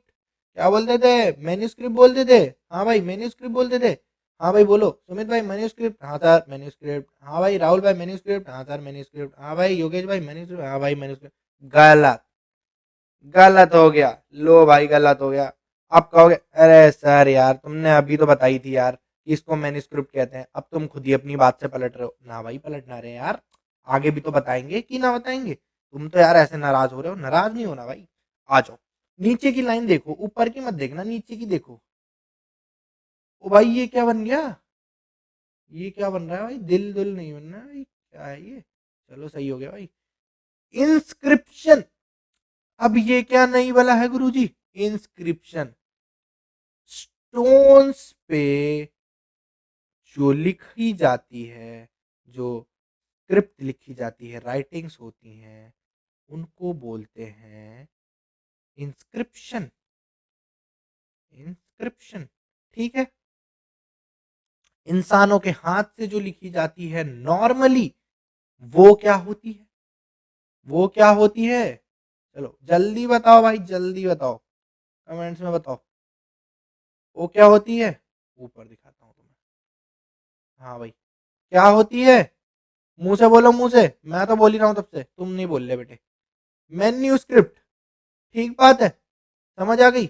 और जो स्टोन्स पे लिखी होती है उसको क्या बोलते हैं? इंस्क्रिप्शन। पेपर में आएगा, सिक्स क्लास वाले नालायक बच्चों, आएगा what is inscription, what is manuscript, पक्का आएगा, लिखवा के ले लो, ठीक है। अब चलो ऊपर वाले पॉइंट पे आ जाओ। These were usually written on palm leaf. अब ये किसकी बात हो रही है बेटा? हाँ भाई, चलो वन वर्ड आंसर। ये इंस्क्रिप्शन की बात हो रही है कि मैन्यूस्क्रिप्ट की बात हो रही है? अब पाम लीफ पे लिखा है, स्टोन पे नहीं लिखा है, तो क्या होगा? जल्दी, मैन्यूस्क्रिप्ट होगा बेटा, बहुत बढ़िया। क्या होगा? मैन्यूस्क्रिप्ट होगा बेटा, बिल्कुल सही, बिल्कुल सही जवाब है, बहुत बढ़िया। समझ में आ गया मैन्यूस्क्रिप्ट और इंस्क्रिप्शन का मतलब? समझ में आया क्या? बिल्कुल। मगज में आया क्या? बिल्कुल आ गया, बहुत बढ़िया। आगे आ जाओ भाई, आ जाओ फटाफट, थोड़ा सा जल्दी निपटाते हैं, ज़्यादा टाइम हो रहा है ना, लेक्चर काफ़ी लंबा हो जाएगा फिर। ओ ये क्या हो रहा है यार, ये पीडीएफ क्यों रिस्पॉन्ड नहीं कर रही है? Guys just give me 5 minutes. ओ नहीं, don't give me 5 minutes guys. भाई ये लोग चाहते हैं कि मैं पढ़ाऊँ भाई, ये लोग चाहते हैं मैं पढ़ाऊँ भाई, बिल्कुल, तो मैं का पीछे हट रहा हूँ। चलो आ जाओ, आ जाओ, आ जाओ फटाफट आ जाओ। There were many other things that were made and used in the past, those who studies these objects are called archaeologist. कहोगे गुरुजी ये क्या नई बला है, ये कैसे कैसे लोग हैं? भाई मैं खुद इनसे परेशान हूँ भाई, कैसे कैसे लोग हैं ये, क्यों? अब ये कह रहे हैं कि ये भाई साहब जो आर्कियोलॉजिस्ट हैं, ये क्या करते हैं? ये पढ़ाई करते हैं, बहुत अच्छी बात है। क्या बात है भाई, भाई साहब आर्कियोलॉजिस्ट साहब, वाह, पढ़ाई करो। These objects are called archaeology. These objects मतलब कौन से ऑब्जेक्ट? जो आज से 500 साल, 2500 साल पहले किसी ने बनाए थे सामान, और बना के उनको, वो बेचारे मर गए, दबा दिया कहीं पानी में, कहीं नीचे, कहीं वो, कहीं वो, उस सामान को ढूंढने के पीछे ये लग गए हैं ये आर्कियोलॉजिस्ट साहब। लो इनसे बात करो। हाँ भाई आर्कियोलॉजिस्ट जी, सुमित आपसे बात करना चाहता है कि ये जो आप ये जो ढूंढा भाई, यार स्पीकर बहुत गंदा बना रहा हूँ भाई मैं, कोई बात नहीं भाई। ये आर्कियोलॉजिस्ट साहब हैं, ये चलते चलते जा रहे हैं, इनको इधर जमीन दिखी, यहाँ थोड़ा सा कुछ दिख गया पानी वानी, इन्होंने कहा भाई यहाँ खुदाई करो। क्यों? क्योंकि यहाँ पे मिलेंगे पुराने जमाने के वो जो भी लोहा लकड़ा और ये, कि भाई साहब उसका क्या करोगे? कुछ नहीं, पता करेंगे कि यहाँ कौन से लोग रहते थे। भाई क्यों पता करोगे? ऐसे ही बस मेरा मूड है इसलिए पता करेंगे। तो भाई इन लोग का काम है हिस्टोरिकल चीजों को पता करना, किसके थ्रू? एक्सकवेशन के थ्रू। एक्सकवेशन मैंने अभी यहाँ पे नाम ले लिया, अभी आगे आपको समझाऊंगा कि एक्सकवेशन होता क्या है। एक्सकवेशन बेसिकली जो ये भाई साहब बोल रहे हैं ना कि यहाँ पे खुदाई करो, यहाँ पे ये झाड़ पोछ के साफ करके यहाँ पे देखो, उसको बोलते हैं एक्सकवेशन, ठीक है। एक्सकवेशन बोलते हैं उसको, उसको एक्सकवेशन बोलते हैं, ठीक है। आ जाओ अगले पॉइंट पे आते हैं। They study the remains of building made of stones, bricks. अब यही तो बोल रहा था तुमको, क्या बोल रहा था? ये पढ़ाई करते हैं भाई साहब आर्कियोलॉजिस्ट साहब, किस चीज की? रिमेन्स की, बचा हुआ, जब कोई मर जाता है उसके बाद जो सामान को बचा रहता है उसका। उसमें क्या क्या आती हैं? बिल्डिंग्स आती हैं, पेंटिंग्स आती हैं, स्क्रिप्चर्स आते हैं, ब्रिक्स आते हैं, स्टोन्स आते हैं, सब सब पढ़ ले रहे हैं ये, अद्धा ईटा, ये वो सब। इतना पढ़ाई करने वाला आदमी चाहिए भाई, इतना इतना मत पढ़ो तुम लोग, बस थोड़ा ही पढ़ लो, उतना बहुत है, ठीक है। आ जाओ, आ जाओ।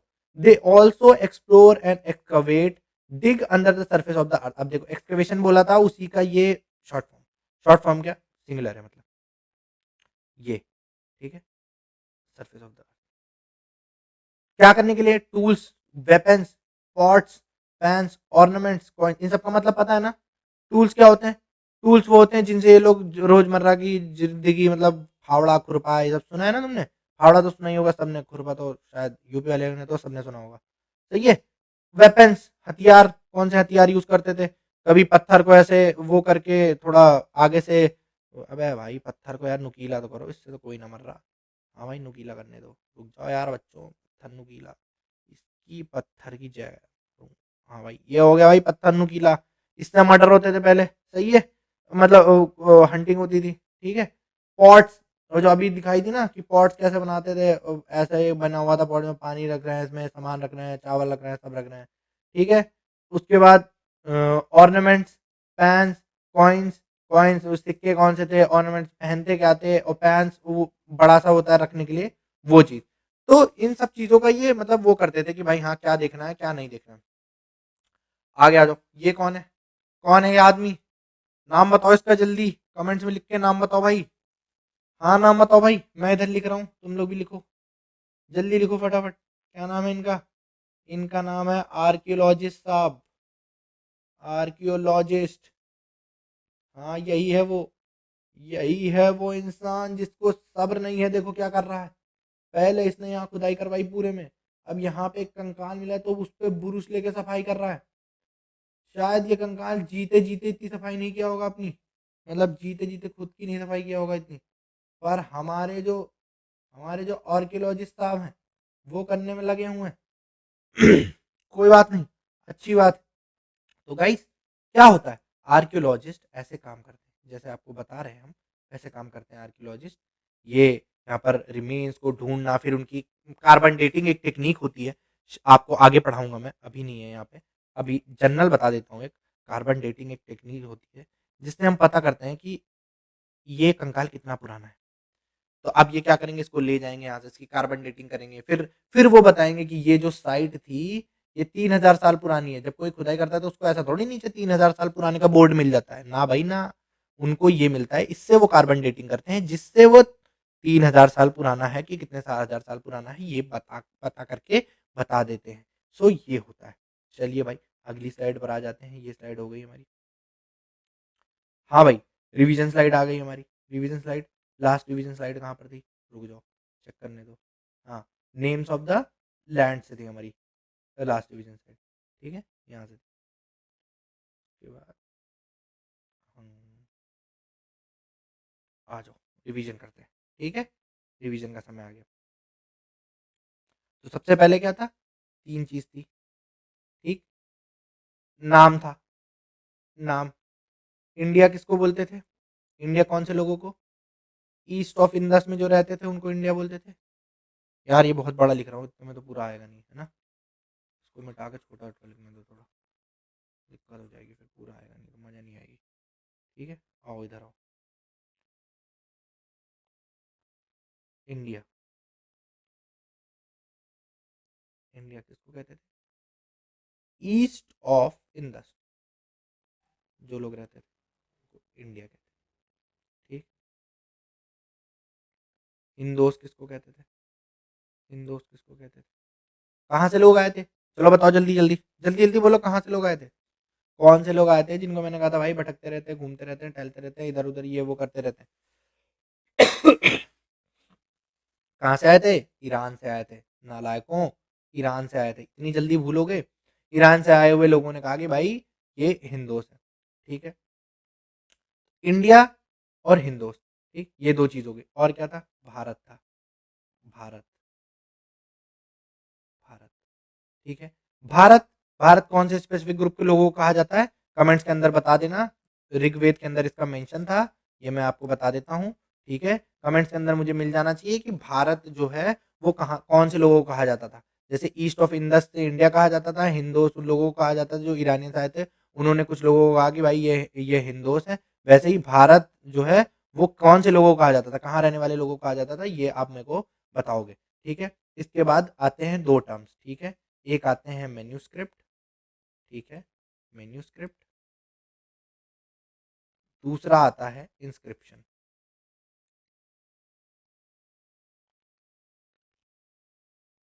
सही है। मैन्यूस्क्रिप्ट किसको कहते हैं?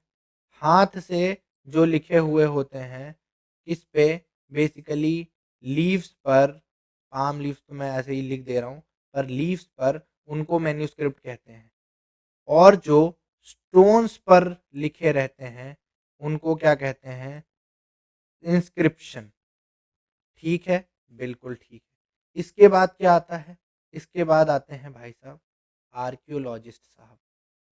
आर्कियोलॉजिस्ट साहब, आर्कियोलॉजिस्ट, ये लोग क्या करते हैं? पास्ट की चीजों को ढूंढते हैं। ठीक है, पास्ट, पास्ट,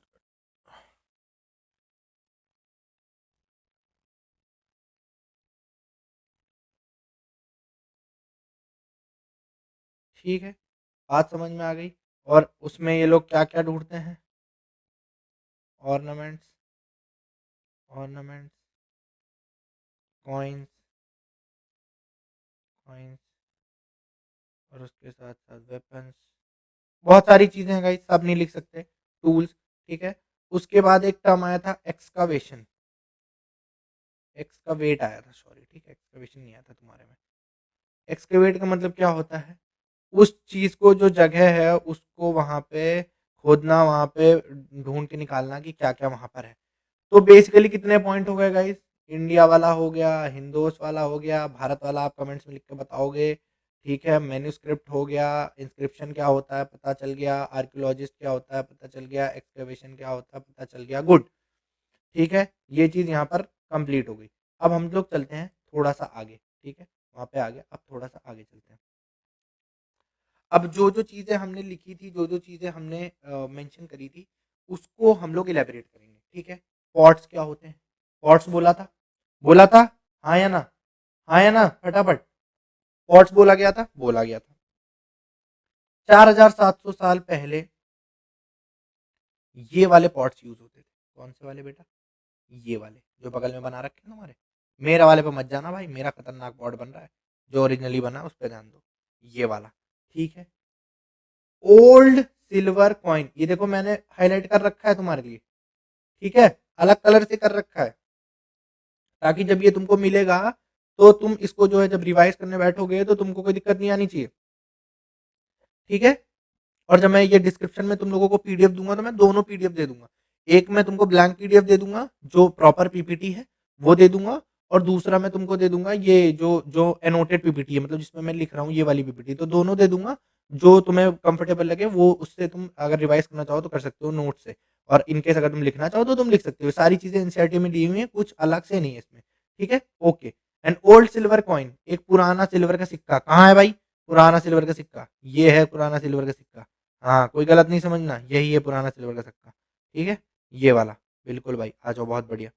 ये such coins as this one were in use from about 25,000, ये 2500 साल पहले का है। पॉट 4700 साल पहले का है, ये 2500 साल पहले का है। आ जाओ भाई, आर्कियोलॉजिस्ट साहब का नाम वापस आ चुका है। आर्कियोलॉजिस्ट कौन होते हैं? बिल्कुल बच्चे सब लोग बता देंगे। Also took look for bones, हाँ भाई, बोन्स बिल्कुल ढूंढते थे। पिछले जो आर्कियोलॉजिस्ट आपके फोटो दिखाए थे वो तो कंकाल के साथ ही खेल लेते, खेल लेते नहीं खेल लेते बेटा? खेल लेते ना, बहुत बढ़िया, आ जाओ। Bones of animals, birds, fish, हाँ भाई, ह्यूमन नहीं लिखा है यहाँ पे इन्होंने, गलत है भाई, गलत नहीं है भाई, सबके सबके ढूंढते थे, ह्यूमंस के भी स्कल्स। ठीक है, to find out what people ate in the past. ठीक है, और क्या पीपल खाते थे, ये एट वाला सवाल पहले आया था, हाँ, जहां बुर्गर बताया था अपने सुमित भाई ने। ठीक है, तो इस तरीके से पता चलता था कि क्या खाते थे। अब एक और टर्म आ गया हमारे सामने, हिस्टोरियंस। हिस्टोरियंस का टर्म आ गया हमारे सामने गाइस। हिस्टोरियंस कौन होते हैं?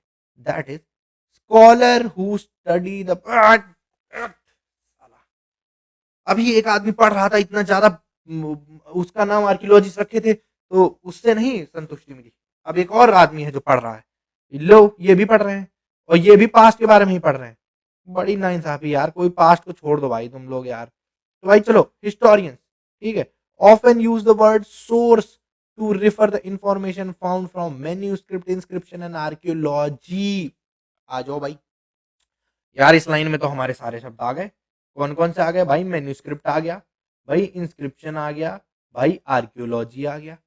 तो भैया हिस्टोरियंस वो होते हैं जो इस मैन्यूस्क्रिप्ट को, जो पीछे मैन्यूस्क्रिप्ट दिखाई थी उसको पढ़ तो पा नहीं रहे थे, इस मैन्यूस्क्रिप्ट को पढ़ते हैं, इस इंस्क्रिप्शन को समझते हैं, और आर्कियोलॉजी, ये सब जो जितना तामड़ा जामड़ा होता है खुदाई और ये वो सब, इन सबको समझकर जो प्रॉपर उसको एक्सप्लेनेशन में बनाते हैं, बिठाते हैं, खोज करते हैं, वो होते हैं हिस्टोरियंस। इतिहास की खोज करने वाले लोगों को हिस्टोरियंस कहा जाता है बच्चों। बहुत ही बढ़िया। आओ आगे आ जाओ। बिल्कुल। दूसरी स्लाइड क्या कहती है? दूसरी स्लाइड कहती है वन पास्ट और मेनी। लो ले भैया ले। फिर एक बच्चा आ गया जिसने एक अतरंगी से सवाल पूछ लिया। बच्चे कोई बात नहीं, कोई बात नहीं, बच्चे मन के सच्चे इस सवाल का भी जवाब देंगे। लिखा है वन पास्ट और मेनी। एक है या बहुत सारे? कुछ भी हो सकता है। सच क्या है? कौन बताएगा? कुछ तो गड़बड़ है दया। कुछ गड़बड़ नहीं है, यहाँ सब क्लियर। सीआईडी थोड़ी चल रहा है यार, मेरी क्लास चल रही, अंशुमान सर की क्लास चल रही है, यहाँ सब क्लियर होता है, एकदम क्रिस्टल क्लियर। चलो आ जाओ पॉइंट्स के ऊपर। बहुत बढ़िया बेटे। द लाइव्स ऑफ हर्डर्स और फार्मर्स, इन दोनों का मतलब मेरे को बता दो। इन दोनों का मतलब मेरे को कमेंट्स में फटाफट बता दो। अगर वीडियो अपलोड करने के बाद मेरे को इन सब के आंसर्स नहीं मिले तो बेटे लोग तुम समझ जाना क्या हो रहा है। ठीक बात है। हर्डर्स और फार्मर्स। वर्ड हर्डर्स अब लिख दिया होगा अब तक। अब मैं भी बता देता हूँ, वरना कहोगे गुरुजी तुम बताते ना हो, कैसा मास्टर हो यार तुम, हैं? नहीं हम बता रहे। हर्डर्स तुम्हें बता रखा है पहले नालायक। हर्डर्स क्या होते हैं? जो पशुपालन करते हैं, जो रेयरिंग करते हैं, समझ रहे हो? रेयरिंग पढ़ाया था, वही वाला है ये। सही बात है, बिल्कुल सही बात है। आ जाओ भैया फार्मर्स। ठीक है, फार्मर्स खेती, हर्डर्स सिमिलर, खेती पशुपालन सब सिमिलर काम्स। ठीक है, were different from those of Kings and queen's. The lives of merchants were different from those of craft person and on. अब बताओ, किंग एंड क्वीन तो बताने की जरूरत नहीं है, राजा रानी बचपन में खेला गुड़िया गुड़िया है। मर्चेंट्स व्यापारी, व्यापारी होते हैं मर्चेंट्स, इनको क्या बोला जाता है? व्यापारी दोस्तों,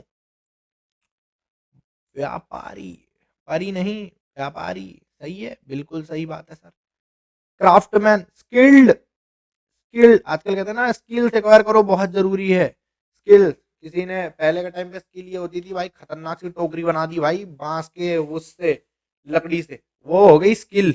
आज की वाली स्किल नहीं, डांस आना चाहिए, गाना आना चाहिए। आज की स्किल बड़ी कठिन हो गई है भाई, लाइफ बहुत लफड़ेबाज हो गई है। चलो भैया अगला पॉइंट पे आ जाओ।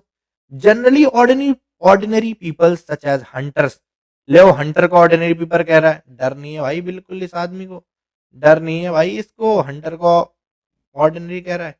Fishing folk gathering farmer herder did not keep records of what they did। वाह भाई वाह, देखा यही मैं मना कर रहा था।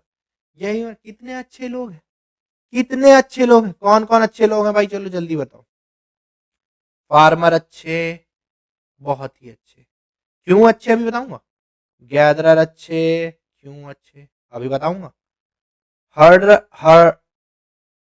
हर्डर अच्छे, क्यों अच्छे अभी बताऊंगा। ठीक है, हंटर अच्छे, क्यों अच्छे अभी बताऊंगा।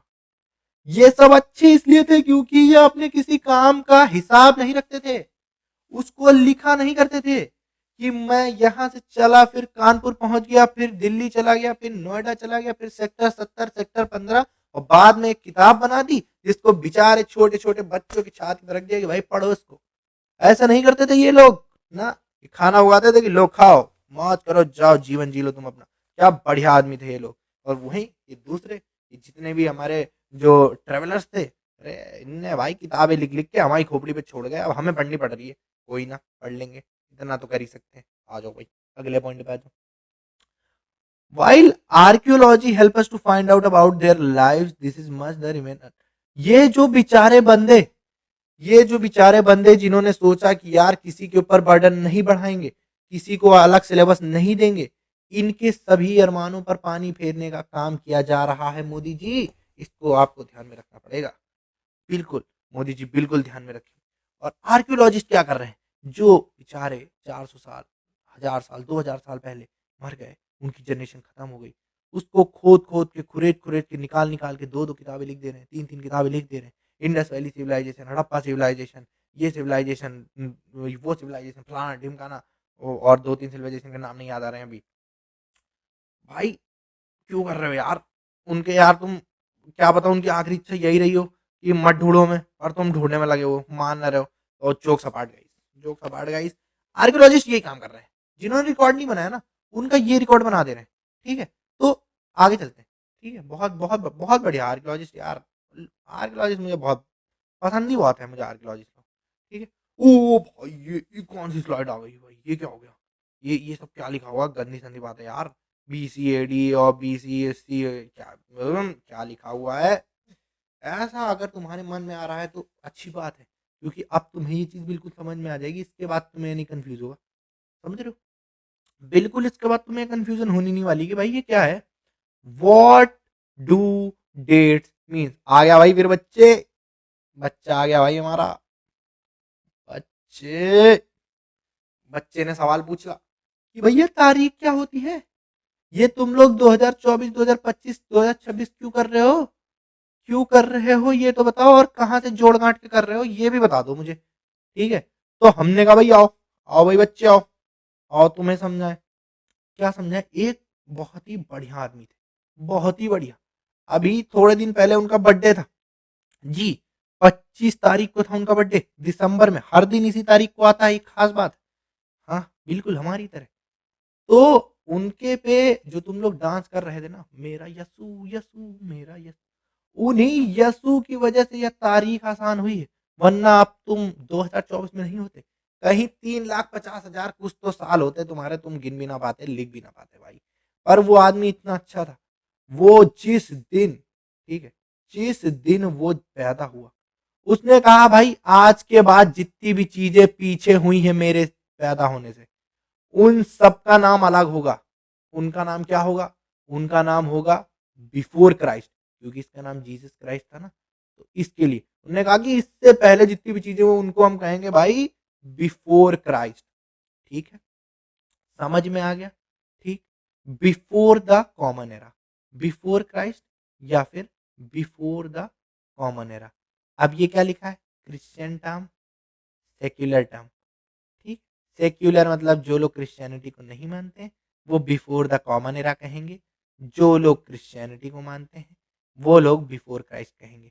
हम कुछ भी कह देंगे, हम कुछ भी कह देंगे, क्योंकि हम इसको पढ़ाई के मकसद से देख रहे हैं guys. No religion involve, no, never, not, ऐसे ही कुछ था ना मीम। हाँ ठीक है। तो जो भी जीसस क्राइस्ट के पैदा होने से पहले का समय है उसको हम लोग क्या कहेंगे? या तो बीसी कहेंगे या तो बीसीई कहेंगे, बिफोर क्राइस्ट या बिफोर द कॉमन एरा, बिल्कुल। और जो इनके पैदा होने के बाद का समय है उसको क्या कहेंगे? या तो एडी कहेंगे यानी एनी डोमिनो कहेंगे, या तो सी कहेंगे, कॉमन एरा कहेंगे। तो जो हमारा 2025 इस वक्त चल रहा है, जो 2025 हमारा चल रहा है, वो जीसस क्राइस्ट के पैदा होने के बाद 2025, मतलब इस बार 2024 साल हो गए जीसस क्राइस्ट को पैदा हुए, 2024 साल, समझे? और इसके पहले जितनी भी चीजें हैं वो आप उसी हिसाब से गिनते चले जाओगे, तो समझ आ गया ना। जीसस क्राइस्ट के पैदा होने के बाद एडी और सीई यानी एनो डोमिनी और कॉमन एरा, और इससे पहले को बिफोर क्राइस्ट और बिफोर द कॉमन एरा। समझ में आ गया? मगज में आ गया? अगर नहीं आया है तो टेंशन नहीं लेने का, अभी रिवीजन होता रहेगा धीरे धीरे। जो आगे आगे की मेरी क्लासेस आएंगे उन सब में मैं बीच बीच में तुमको ये चीज रिवाइज कराता रहूंगा, तो तुम एकदम मतलब मक्खन हो जाओगे भाई, मक्खन। चलो आ जाओ अब टॉपिक पे आते हैं। टॉपिक ही तो चल रहा था ना। हाँ कोई नहीं यार, हो जाता है। These years are counted from the dates generally assigned to the birth of Jesus Christ. क्या बेहतरीन बात बता दी, वही जो मैंने तुम्हें ऊपर बताया था। ठीक है? ठीक है। The founder of Christianity, Jesus Christ Christianity का फाउंडर है, obviously everybody knows it, it's a common point. ठीक है? 2000 means 2000 years after the birth of Christ, यार वही बता रहे हैं जो मैंने तुम्हें बताया था। ठीक है? तो ये पॉइंट्स हैं, पॉइंट्स आप लोग रेफर कर लेना। ठीक है? अब हम आते हैं, हमारा रिवीजन स्लाइड आ गया, रिवीजन स्लाइड आ गया। लेट्स सी रिवीजन स्लाइड कहाँ पे लास्ट आई थी। ओके, ये आई थी लास्ट। उसके बाद से हमने क्या पढ़ा, पॉट्स और ऑर्नामेंट्स पढ़े, फिर अवर पास्ट वाला पढ़ा, ठीक है। और पास्ट में इसमें क्या था, आर्कियोलॉजिस्ट और ये फार्मर्स और जनरल पॉइंट्स पढ़े। बेसिकली इसमें यही पढ़ा हमने, ठीक है। अब तुम्हें कॉमनली एक मैं यहाँ पे समझा देता हूँ एक बार फिर से, ठीक है। जो अभी अभी हुआ है, ये एक लाइन है, यहाँ पे जीसस क्राइस्ट का जन्म हुआ था, इसको जीरो पकड़ लो, ठीक, जीरो पकड़ लिया। इसके इधर जितना भी है 2025 तक अभी तो आ गए हम, ठीक। ये एडी है, एडी का मतलब एनी डोमिनी, ठीक है। और एक है हमारा एडी के बाद क्या था, कॉमन एरा।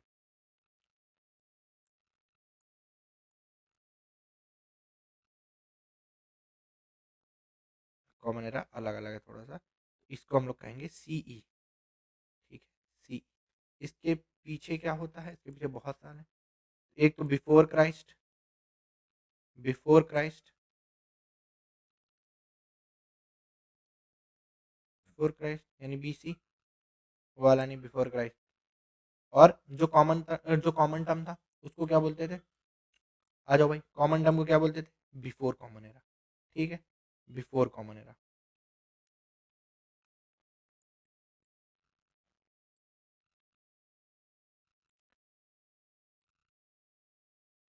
और इसमें घबराना नहीं है, अगर नहीं समझ में आ रहा, बिल्कुल घबराने की जरूरत नहीं है। ये धीरे धीरे आता है, प्रैक्टिस से आता है, याद करके नहीं आएगा, जब यूज करते जाओगे धीरे धीरे धीरे धीरे। अब जब भी डेट्स आएंगी ना, आगे चल के अभी हमारे चैप्टर्स में डेट आएंगे, तो मैं आपको याद दिलाऊंगा कि देखो ये ऐसे फलाना डिमना, फिर तुम्हें सब कुछ याद हो जाएगा, फिर तुम्हें बहुत इजीली चीजें प्रिपेयर हो जाएंगी, ठीक है। आ जाओ। अब ये कुछ चीजें ऐसी हैं जो कि शायद मैं इसको पीपीटी में नहीं बना सकता था, इसलिए मैं इसको इसमें लेके आया हूँ। अब ये जो बिफोर क्राइस्ट आफ्टर क्राइस्ट का जो सीन था, इसको एनसीईआरटी ने अपने टर्म्स में एक स्टोरी के थ्रू समझाया हुआ है, वो मैं आपको यहाँ पे एक्सप्लेन कर देता हूँ, जो लिखा है वो पढ़ के समझा देता हूँ, ताकि जो लोग ये इतना इंपॉर्टेंट नहीं है किसी भी कॉम्पिटेटिव के प्रोस्पेक्टिव से, बट ये इंपॉर्टेंट है 6th क्लास के बच्चों के प्रोस्पेक्टिव से। तो मेरा काम है पूरे चैप्टर को कंप्लीट करना, तो दैट मैं यहाँ पे वो चीज़ करने वाला हूँ, ठीक है। अब यहाँ पे आते हैं, ठीक है। लेटर्स विद डेट्स लिखा हुआ है, BC, we have seen this stand for before Christ. BC का मतलब बिफोर क्राइस्ट होता है, बिल्कुल हमको पता है, हमने अभी पीछे पढ़ा है। You will sometimes find AD before dates, हाँ बिल्कुल, एडी हम पढ़ते हैं। तो इन्होंने बोला कि ये दो लैटिन वर्ड्स हैं, ठीक है, टू लैटिन वर्ड्स, एनो और डोमिनी, टू लैटिन वर्ड्स हैं, meaning in the year of lord, ठीक है। इसका मतलब होता है in the year of lord, in the year of lord, anno domini, इसका मीनिंग है in the year of lord, ठीक है, यानी क्राइस्ट के ईयर में, ठीक है। So 2012 can also be written at AD 2012, ठीक है। ऐसे कोई लिखता नहीं है, ठीक है। ये बिल्कुल ही बेसलेस बात है, अब बिल्कुल यूज नहीं करा जाता है, कह रहे हैं, बट ऐसे लिखता कोई नहीं है। एडी जो हम लोग यूज करते हैं, वो मतलब बेसिकली आजकल हम लोग 2012 बीसीई लिखते हैं, 2012 बीसी, नहीं नहीं, सॉरी सॉरी, अरे यार कंफ्यूज हो गया। तो ये बेसिकली रहेगा कि एडी क्या होता है, एडी तो इधर ही का होता है ना, यही तो था, बीसी तो इधर था, है ना, एसी इधर। कंफ्यूजन हो जाती है भाई कभी कभी, मेरे को हो रहा है, ये तुमको तो होने बनती है। एसी मतलब आगे वाला, ठीक है, एनोडोमिनी। तो हम लोग 2012 एडी लिख सकते हैं, ठीक है, सही है। Sometimes C is use instead of AD, C Q use करते हैं हम लोग नॉर्मली, क्यू यूज करते हैं, ठीक है। Sometimes CE is use instead of AD and BC is use instead of BC. अब ये तो हमने बताया था ना आपको, अभी तो हमने दिखाया था कि कॉमन एरा को यूज करते हैं एनोडोमिनी में, क्योंकि ये दोनों इसी साइड आते हैं, ठीक है, एडी और कॉमन एरा इधर ही आते हैं। तो कुछ भी यूज करो, चाहे ये यूज करो चाहे ये यूज करो, बात तो एक ही है। और बीसी भी एक ही तरफ आते थे, इधर बीसी और बीसीई, बीसीई दोनों भी एक ही तरफ आते थे। तो चाहे इसको यूज करो और चाहे इसको यूज करो, दोनों में से किसी को भी यूज करो, तुम्हारी मर्जी, ठीक है। उसके बाद the letter C stand for common era, B C stand for before common era, ये भी बता चुका हूँ मैं आपको, जो पीछे हमारा वो जो हमने एक स्लाइड यूज की थी उसमें हमने बताया था ये चीज़, ठीक है। B C stand for common era और ये stand for before common era, ठीक है, सही है। चलो आगे आ जाओ। We use these terms because the Christian era is now used in most countries of the world. ठीक है, in India we began using this form of dating about 200 years ago. Bharat में 200 साल पहले से हमने ये काम शुरू करा है, ठीक है, यूज करना। And sometimes the letter BP meaning before present are used. अब ये बिल्कुल भी यूज नहीं होता, बहुत रेयरली, बहुत रेयरली, कभी कभी तुमसे वन वर्ड में पूछ सकता है कि बीपी का मतलब क्या होता है, तो बिफोर प्रेजेंट। बिफोर प्रेजेंट का मतलब क्या होगा कि प्रेजेंट से पहले, प्रेजेंट के पीछे का, तो वो आप आराम से बता सकते हो कि कैसे होता है, क्या टर्म होता है। ठीक है, अब ये कहानी इन्होंने दे रखी है। ठीक है, we have seen this inscription are inscribed on hard surface में। हाँ चलो, इसका आंसर बताओ। हार्ड सरफेस के ऊपर जो चीज लिखी रहती है, या स्टोन के ऊपर जो चीज इंस्क्राइब रहती है, उसको क्या बोलते हैं? चलो जल्दी बताओ, जल्दी कमेंट्स के अंदर कम से कम सारे बच्चे लिख के जाएंगे कि क्या होता है ये। क्या होता है? मैन्यूस्क्रिप्ट होता है? नहीं, इंस्क्रिप्शन होता है। इंस्क्रिप्शन होता है, इंस्क्रिप्शन। ठीक है, मैन्यूस्क्रिप्ट क्या होता है? जो सॉफ्ट यानी पाम लीव्स के ऊपर जो लिखी जाती है, लीव्स के ऊपर, पाम लीव्स नहीं लिखता हूँ, लीव्स के ऊपर है, उसको क्या बोलते हैं? उसको मैन्यूस्क्रिप्ट बोलते हैं। Manuscript, manuscript. ठीक। ओ, सॉरी सॉरी, उसको मैन्यूस्क्रिप्ट बोलते हैं। ठीक है, हाँ जी, उसको मैन्यूस्क्रिप्ट बोलते हैं। ठीक है, ओके, आगे चलते हैं। आगे चलते हैं, आगे क्या है? Many of these were inscribed several hundred years ago, all inscription contains both script and language. अब देखो, ये बोल रहा है कि भाई स्क्रिप्ट और लैंग्वेज दोनों चीजें कैसे? ये ठीक है, ये ये और ये, चल जा भाई, ये। ठीक है, स्क्रिप्ट भी है, लैंग्वेज भी है। Language which are used as well as script have changed over time. बिल्कुल सही बात है। पहले इसको पी बोलते थे, अब देखो ये सिंबल है यहाँ पर पी, यहाँ पर भी ये पी। मैच कर रहा है, नहीं कर रहा है? बोलो बोलो बोलो बोलो बोलो बोलो, मैच कर रहा है, नहीं कर रहा है? बिल्कुल मैच कर रहा है सर। तो इसी तरीके से क्या होता था कि हम लोग ऐसे बहुत सारे सिंबल्स को मिलाकर पता करते थे कि ये कौन सी चीज को क्या कहते हैं, और उसके बाद उस लैंग्वेज को आइडेंटिफाई करते थे। ठीक है, language which were used as well as script have change over time, so how do scholars understand what was inscribed? This can be done through a process known as decipherment. ये एक process होता है, ये डेसिफरमेंट। अभी detail में आपको ये आगे के चैप्टर्स में मिलेगा। अभी के लिए मैं आपको इतना बता देता हूँ कि ये एक ऐसा प्रोसेस होता है जिससे हम पता करते हैं, इसमें ढूंढते हैं। जैसे मैंने आपको बताया ना, ये और ये पी है, देखो ये और ये पी है ना, ऐसे करके हम लोग आइडेंटिकल वो करते हैं, और उसके बाद उससे एक लैंग्वेज डेवलप होती है जिससे कि हम पता लगा लेते हैं कि ये कौन से टाइम की लैंग्वेज है, या कौन से सिंबल को क्या कहा जाता है, क्या लिखना चाह रहे थे, ये क्या प्रोसेस था। तो उस पूरे प्रोसेस को कि जिससे ये सब करते थे, उसको क्या बोलते थे? डेसिफरमेंट बोलते थे। अगर आपके यहाँ आएगा भी तो बस यही पूछेगा कि मतलब जो जो प्रोसेस था जिसके थ्रू वो पुरानी लैंग्वेजेस को या पुराने इंस्क्रिप्शंस को ढूँढते थे या उनको आइडेंटिफ़ाई करते थे, उसको क्या बोलते थे? तो उसको डेसिफरमेंट ही बोलते थे, ठीक है? इसको डिटेल में अभी ये आगे आपके आएगा, और अगर होगा आपके सिलेबस में तो मैं आपको पढ़ाऊँगा। एनसीईआरटी में बेसिकली है तो मैंने पढ़ा है। बट अगर इन डेप्थ होगा तो मैं आपको इन डेप्थ पढ़ाऊँगा, क्योंकि इन डेप्थ के लिए फिर बहुत ही ज़्यादा अंदर घुसना पड़ेगा इन चीज़ों के, क्योंकि अभी तो बस इतना ही बताया जा सकता है कि भाई सिमिलर चीज़ों को ढूँढते थे बहुत सारी बुक्स में कि इसको ये कहा गया, इसको यही कहा गया, इसको यही कहा गया, और फिर वो एक कॉमन वर्ड्स और कॉमन लैंग्वेज बना लेते थे, उसके बेसिस पे वो डाइसेफर करते थे चीज़ों को, ठीक है? ओके। डाइसेफरमेंट में डाइसेफर का मतलब भी यही होता है कि पता लगाना, खोजना, अलग-अलग से ढूँढना, ठीक है? चलो, let's come back to final slide.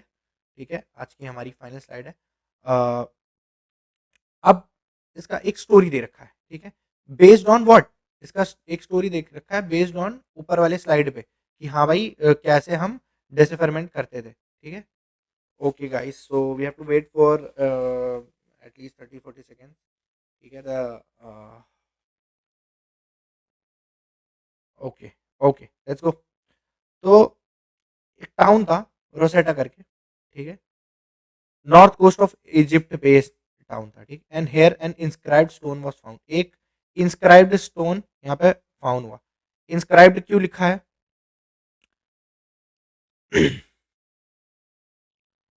Inscription किसको बोलते थे? 10 बार पूछ चुका हूँ, आप आंसर गलत मत करना, लिख दो कमेंट्स में, ठीक है। विच कंटेंट इंस्क्रिप्शंस इन 3 डिफरेंट लैंग्वेज। स्टोन के ऊपर लिखा रहता है, उसको इंस्क्रिप्शन कहते हैं, आ ही गया। 3 अलग-अलग भाषाओं में लिखा हुआ था, ठीक है। ग्रीक में और 2 इजिप्शियन लैंग्वेज में। Scholars who could read Greek figured out that the name of king and queen were enclosed in a little frame called कार्टोज, ठीक है। कुछ ऐसे लोग थे जिनको ग्रीक आती थी, उन्होंने ये डिस्कवर किया कि जो किंग और क्वीन क्वीन के जो नाम लिखे गए हैं ना, वो एक फ्रेम में लिखे गए हैं जिसको बोला जाता था कार्टोज, ठीक है। एक फ्रेम में लिखे गए। They then place the Greek and the Egyptian signs side by side, ठीक है, and identified the sound for which the Egyptian letter stood, ठीक है। As you can see a lion stood for L. जो मैं आपको last time समझा रहा था ना, कि वो लोग क्या करते थे, बहुत सारे उसको देखते थे, एक दूसरे से कंपेयर करते थे और उसके बाद उसके बेसिस पे, अजम्पशन के बेसिस पे एक लैंग्वेज निकालते थे कि हाँ भाई एल से लायन कहते होंगे। जैसे यहाँ पे लिखा a bird for A, bird को ए कहते थे, लायन को एल कहते थे। Once they knew what the letter stood for they could read the other inscription as well. तो इसी तरीके से हिट एंड ट्राई कर करके और साउंड के बेसिस पे और मल्टीपल चीजों के बेसिस पे वो उसको ढूंढते थे, और उसके बाद जब उन्हें पता चल जाता कि हाँ ये A stand for this, B stand for this, उस बेसिस पे वो क्या करते थे, आइडेंटिफाई करते थे उस इंस्क्रिप्चर को कि उसके अंदर लिखा क्या हुआ है। उसी को हम लोग क्या बोलते थे, क्या बोलते थे, डाइसफर।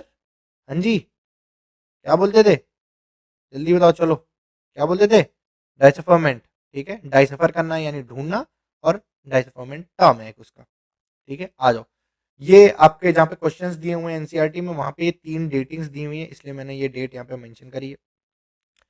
बिगिनिंग ऑफ एग्रीकल्चर 8,000 साल पहले हुई थी, ठीक है। इन सब के साथ मैं एक एक क्वेश्चन देता जा रहा हूँ, आप कमेंट्स में मेरे को सबके आंसर देते रहना, ठीक है, जो भी देख रहा है इस वीडियो को। मेक श्योर कि आप कमेंट करो प्लीज, क्योंकि बहुत इंपॉर्टेंट है। 2 वे कम्युनिकेशन है, 1 वे कम्युनिकेशन से कुछ नहीं होने वाला, ठीक है। मैं पढ़ाता जाऊंगा, आप पढ़ नहीं पाओगे फिर, जब तक आप रिस्पॉन्ड नहीं करोगे, ठीक है। अगर आप रिस्पॉन्ड करोगे चीजों को, तो हम हो सकता है कि इसको लाइव सेशंस में भी रखना स्टार्ट कर दें, ओके। तो ठीक है, 8,000 साल पहले ये पहला एग्रीकल्चर हुआ था, ठीक है। मैं एक हिंट दे देता हूँ, सुलेमान एंड किरतार हिल्स के पास, ठीक है। जिनको याद आना होगा, याद आ गया होगा, स्टार्टिंग में चैप्टर था। First CTs on the Indus, 4700 साल पहले। रिवर्स के किनारे ही शहर बनाए जाते थे, सिविलाइजेशन बनाई जाती थी। इंडस सिविलाइजेशन, हड़प्पा सिविलाइजेशन, बहुत सारी। कमेंट्स में बताओ कि रिवर के किनारे ही क्यों सिविलाइजेशन बनाई जाती थी, लोग क्यों रहते थे, बताओ। City of gang valleys a big kingdom in Magadha 2025, ठीक है। मगधा पावरफुल था या नहीं था, बिल्कुल था। क्यों था, कमेंट्स में बताओ, ठीक है, ठीक है। तो हमारे पास जो क्वेश्चंस थे आज के दिन में, क्या थे, व्हाट, राइट, वेयर, व्हेन, ठीक, और चेक कर लेते हैं, इंपॉर्टेंट चेक करना,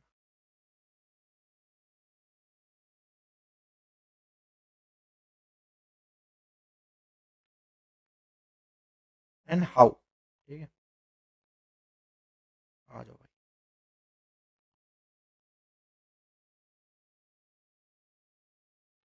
हाउ, क्या इन सब के जवाब हमें मिल गए हैं, what, when, where, sorry, when and how. Comments में बिल्कुल बताना क्या आपको चैप्टर समझ में आया, ठीक है। मैंडेटरी है कमेंट करना, लाइक मत करना चलेगा, कुछ मत करना चलेगा, कमेंट्स करके कम्युनिकेट जरूर करना कि क्या आपको ये चैप्टर समझ में आया। इफ नॉट, अगर नहीं समझ में आया, क्या नहीं समझ में आया, क्या कंटेंट नहीं समझ में आया, जो मैंने पढ़ाया वो नहीं समझ में आया, ये हायरार्की नहीं समझ में आई कि पहले क्या आया, बाद में क्या आया, बाद में क्या आया, बाद में क्या आया, बाद में क्या आया, बाद में क्या आया, ये नहीं समझ में आया, या फिर मेरे पढ़ाने का तरीका नहीं समझ में आया, या फिर मैंने थोड़ा तेज पढ़ाया, या फिर मैंने थोड़ा स्लो पढ़ाया, ठीक है, मैंने फास्ट पढ़ाया या मैंने स्लो पढ़ाया, जो भी आपको प्रॉब्लम है वो सॉल्व तभी होगी जब आप बताओगे, ठीक है। I am here to do the needful, मैं सब कुछ वो करूंगा जो आप चाहेंगे, because I am making content for you. अगर आपको लग रहा है मैं फ़ास्ट पढ़ा रहा हूँ, तो बताइए। अगर आपको लग रहा है कि मैं ज़्यादा एंटरटेनमेंट फैक्टर डाल रहा हूँ, तो बताइए। अगर आपको लग रहा है कि मैं थोड़ा-सा आउट ऑफ द बॉक्स जाकर पढ़ाऊँ, थोड़ा-सा और पढ़ाऊँ। अभी आपको शायद लग रहा होगा कि मैंने थोड़ा-सा कंटेंट कम पढ़ाया है, थोड़ा-सा बातें ज़्यादा करी हैं। This is because 6th class में बहुत ज़्यादा कंटेंट होता नहीं। एंड अभी के जो बच्चे हैं, जो 6th क्लास का बच्चा ये वीडियो देखेगा, उसको बाँध के रखने के लिए दिस इज़ इम्पोर्टेंट कि मैं थोड़ी-सी इधर-उधर की बातें करूँ। एल्स अगर वो इतने डेडिकेटेड होते, तो वो पहले ही ये सब चीज़ें अच्छे से कर चुके होते। तो आप इस पर्सपेक्टिव से देखिए इस वीडियो को कि ये जो है एक 6th क्लास का बच्चा भी देखेगा, मैं उसके पर्पज़ से भी इस वीडियो को बना रहा हूँ। तो जो बड़े लोग इसको देख रहे हैं, जो कॉम्पिटिटिव के बच्चे इसको देख रहे हैं, वो इस वीडियो को, अगर आपको लग रहा है कि मैं थोड़ा-सा वो कर रहा हूँ, आप 1.5x में देख सकते हैं या फिर आप 2x में भी देख सकते हैं, बहुत ही ज़्यादा टफ नहीं है। सो थैंक यू सो मच, ठीक है, फॉर टुडेज़। आप आप लोग जो है मेरे लेक्चर्स को देखिए और इनसे जितना नॉलेज गेन कर सकते हैं, गेन करिए। मैं अपनी तरफ से पूरा एफर्ट यहाँ पर लगाने वाला हूँ। धीरे-धीरे कंटेंट की क्वालिटी इम्प्रूव ही होगी। मैंने जस्ट अभी चीज़ों को स्टार्ट किया है, थोड़ा-सा टेक के साथ मुझे इश्यूज़ आ सकते हैं, थोड़ा-सा हो सकता है पीपीटीज़ के साथ मेरे को इश्यूज़ आ सकते हैं, but over the period of time it will get better and better. I can promise that 100%। ठीक है, आई कैन प्रॉमिस दैट 100%। ये जर्नी शुरू करी है, रोकने के लिए नहीं, ठीक है। 6th क्लास कवर होगी, 7th कवर होगी, 8th कवर होगी, 9, 10th, 11th, 12th सब कवर होगा, ठीक है। धीरे-धीरे कवर होगा, बिकॉज़ अभी उतना ज़्यादा टाइम नहीं है मेरे पास कि मैं हर एक चीज़ करूँ, बट मेरा एक ड्रीम है कि मैं जो है 6, 7, 8, 9, 10, 11, 12 सबकी प्लेलिस्ट फ्री में, बेस्ट क्वालिटी में, बेस्ट अपने टीचिंग एक्सपर्टीज़ में आपको अवेलेबल कराऊँ, ताकि जब आप कभी भी प्रीवियसली की चीज़ों को देखना चाहें, तो आप यहाँ पर आकर देख सकें, ठीक है। सो thank you so much everyone, thank you so much. और इस लेक्चर को रिवाइज़ ज़रूर करिएगा। नोट्स मैं आपको डिस्क्रिप्शन के अंदर दे दूँगा, वहाँ से आप देख लीजिएगा और उसके बाद मेरे को कमेंट्स में 100% ये चीज़ बताइएगा कि आपको ये लेक्चर कैसा लगा, आपको कैसा लगा मुझसे पढ़ के। So thank you so much, until then, जय हिंद, जय भारत, भारत माता की जय।